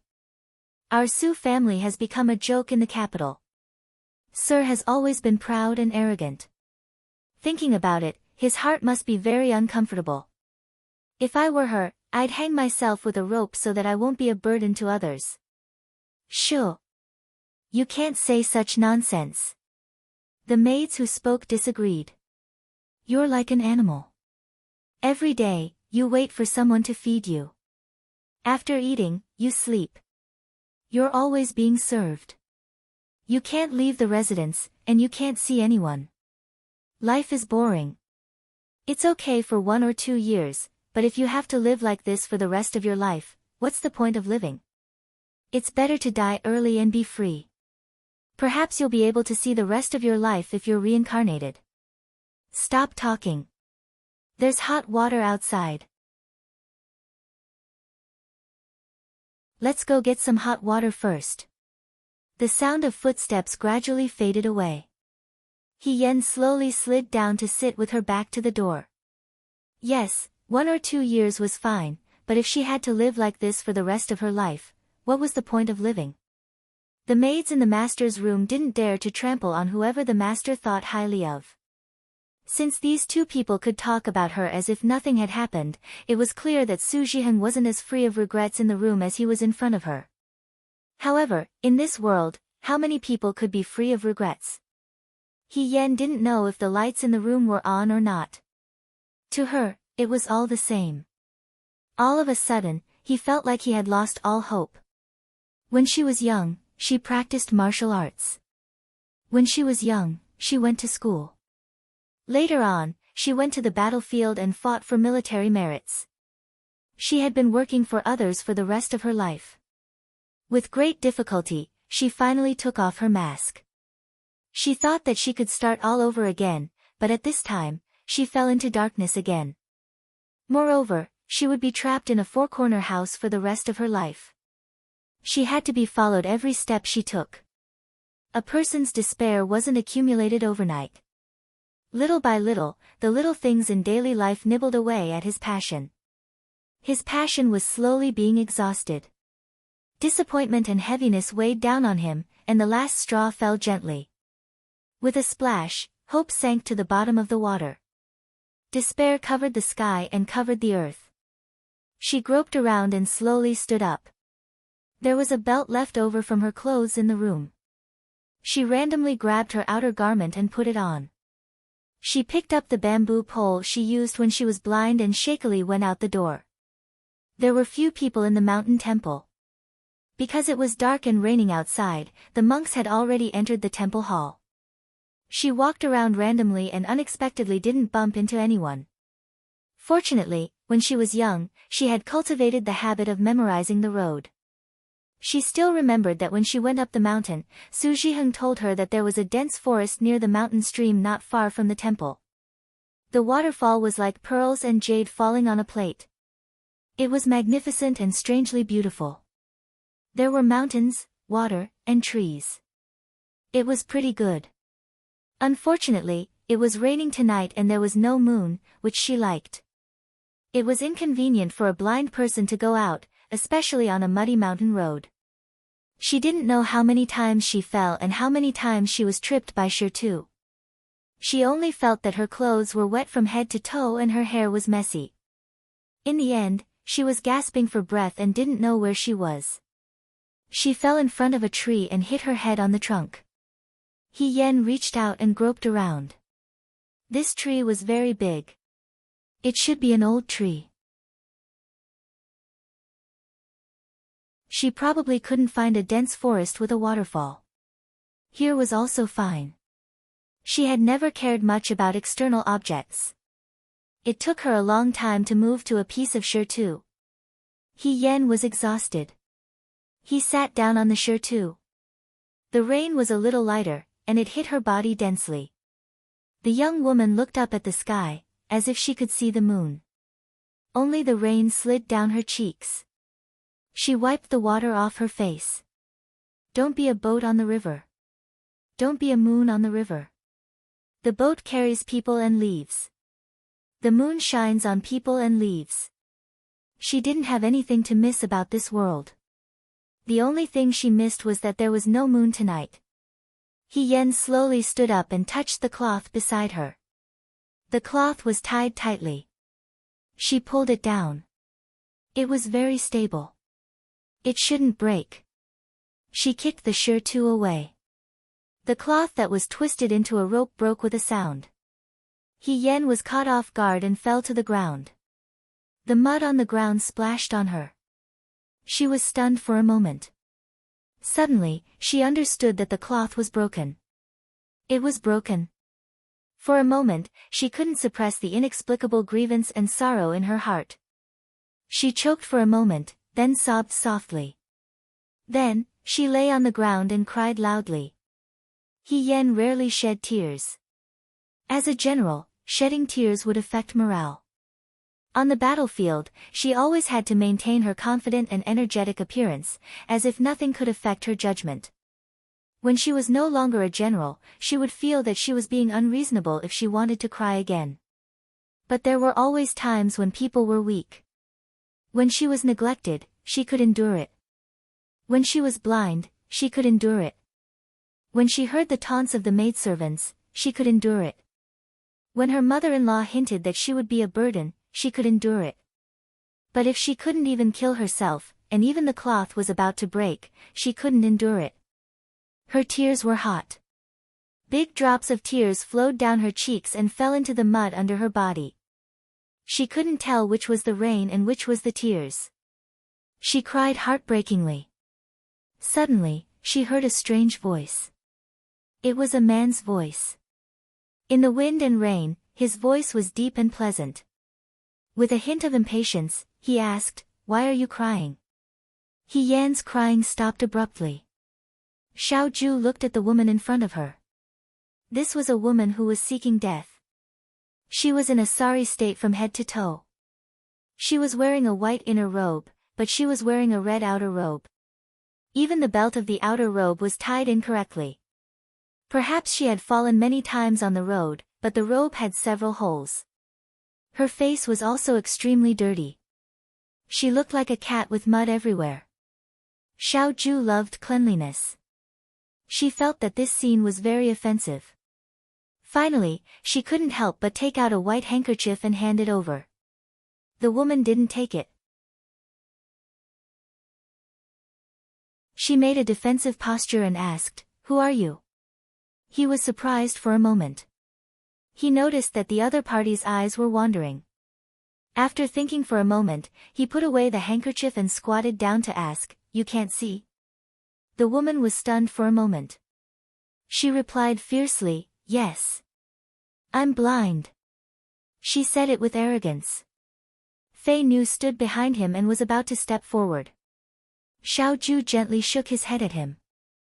He Yan clenched her fists vigilantly. She just wanted to quietly hang herself. Now, the cloth was broken and a stranger saw her embarrassing situation. Why did the heavens always treat her so unexpectedly? Xiao Ju looked at her indifferently and bent down to pick up the throwing knife on the ground. Just now, he had used this knife to break the cloth on the tree. "What do you want?" He Yan asked. Xiao Ju replied, "I'm just passing by." He really wasn't a good person who liked to meddle in other people's business. He had already done his best to go to this extent. Xiao Ju stood up and turned to leave. After a few steps, Fei Nu came closer and whispered, "Today, Yuhua Temple only has Hanlin scholar Su Zhiheng and his wife. This woman should be He Yan, young Mistress Su who was blind a few days ago." He Yan. He raised his eyebrows. He Rufei's younger sister. Xiao Ju turned around to look. The woman had already found the broken piece of cloth. The cloth was not long, but it could still be used after it was broken into two. First, she used half of the cloth to draw a few lines around her neck. After confirming that it could still be used, she shakily tied a knot with the cloth. She actually wanted to hang herself again. Xiao Ju was a little incredulous and wanted to laugh. This kind of stubbornness bordering on stupidity was very similar to her cousin. Most people seek death out of a moment of anger. They hang themselves and jump off a cliff. When the moment comes, most people will regret it, but it's too late. Since this woman had already tasted death, she wouldn't seek death again. He didn't expect her to be so stubborn. Even if the rope was broken, she still wanted to continue. He shouldn't have cared. No one could stop a person who was determined to die. But Xiao Ju suddenly remembered many years ago. On a mid-autumn night like this, a young man anxiously returned home, only to find his mother's cold corpse. The scene in front of him seemed to overlap with the past. For a moment, he couldn't tell which night it was. Fei Nu was behind him, looking at him in confusion. Xiao Ju took a deep breath and finally compromised. He walked to the woman's side and asked, "Why do you want to die?" He Yan was shocked. She clearly heard the other party's footsteps leaving. Why did she suddenly turn back? She had been forced to compromise her whole life and was manipulated by others. Now that she was at her end, she didn't want to think about others. This person's meddling in other people's business made her unhappy, so she vented all her anger on him. She almost shouted back, "It's none of your business." The young man grabbed her arm and pulled her up from the ground. He Yan was shocked. She struggled for a bit, but she was already stumbling and didn't have any strength left. She couldn't see, so she was dragged along. After taking 2 steps, she was thrown down and sat on the ground. The ground was soft. It was a patch of grass. That person seemed to be standing beside her. He bent over and said in a cold voice, "Why do you want to die?" He Yan was also angry. She shouted, "I said it's none of your business. There's no moon today, so I want to die. The mountain road is too slippery, so I want to die. Even the rope I tied will break, so I want to die. I met a meddlesome person like you here, so I want to die. Is that enough?" She shouted fiercely, but tears rolled down her cheeks. She was originally an aggressive tiger, but now she looked more like a wet wild cat with nowhere to go. Fei Nu stood nervously behind Xiao Ju. It was rare for second young master Xiao to be patient enough to meddle in other people's business. This woman was also so fierce. It was even rarer. After He Yan shouted, she suddenly felt something wipe her face. It was soft and dense like the clouds in spring. Indifferent, with a trace of imperceptible warmth, a comforting voice sounded. If you really want to be strong, so what if you're blind? Even if you're blind, you can be the most different one among the blind. Her anger came to an abrupt end. All of his wretched and weak state had nowhere to hide, completely exposed in front of everyone. It's nothing. Although I can't see, I can still hear. You're with me, so it's okay. She smiled and said to Su Jiheng. How could it be okay? How could it be okay? At night, she used her fingers to trace her eyes over and over again, praying for God's mercy so that she could see again the next day. Those nights where she tossed and turned, those nights where she gritted her teeth and told herself it was okay, those nights where she pretended as if nothing had happened, they didn't know. They didn't understand anything. But a stranger passing by understood. She couldn't cry, couldn't be seen as weak, couldn't complain, couldn't lose her temper. It had been too long, so long that these emotions were like silkworms spinning silk, wrapping her layer by layer into a strong cocoon. She sat alone in the cocoon, isolated from the outside world. He Yen outside the cocoon was gentle, optimistic, and always thinking of others with a smile. He Yen inside the cocoon was painful, wronged, and suppressed his cries for help. For so many years, from He Rufei to He Yen, she had never taken off her mask. Until tonight, a stranger passing by saw through everything. He took off her mask and saw her tears. All her defenses and vigilance were instantly deflated. She slowly lowered her head, and her tears fell even bigger. He originally thought that after saying this sentence, He Yen would stop crying, but he didn't expect her to cry even louder. The rain showed no signs of stopping, and the grass below was already wet. Xiao Ju hooked his finger, and Fei Nu stepped forward. He took the umbrella in Fei Nu's hand and held it over He Yen's head. He Yen still didn't stop crying.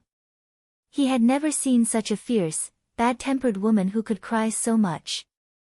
It was hard to imagine that He Rufei, who was so silly and happy, would have such a different sister. Xiao Ju was dumbfounded by her crying. He couldn't bear it anymore and finally said, "Don't cry." "Why can't I cry?" She was like an ignorant wild cat, showing her claws to the person who fed her. Her voice was already hoarse, but she still wanted to argue, "Not only will I cry, I will also seek death. I'm already like this, what's the point of living?" Sob sob sob sob. Xiao Ju, he had never coaxed a woman before, and this was the result of his first attempt. Why was she so stubborn? What do I have to do to make you stop crying? He suppressed his anger, so that you won't continue to hang yourself. He Yen sobbed and sobbed. Now that she was here, she no longer had any thoughts of seeking death. Sometimes, people were just stuck at a juncture. If it was over, it was over. If it couldn't be over, it couldn't be over. This passerby appeared out of nowhere, and his words were not very warm, but she didn't want to die. She said, "If you can give me a piece of candy now, I won't seek death." When she was young, she liked to eat sweet things. However, after she was 5 years old, Madam He kept a very strict watch on her. She was afraid that she would be exposed, so she had to get rid of her sweet habit. Later, she joined the army. There were no sweet candies in the army, only coarse dry biscuits. After she got married, He Yen saw that He Wanru was sick. Su Jiheng went to visit her and specially brought her a small box of candied plums.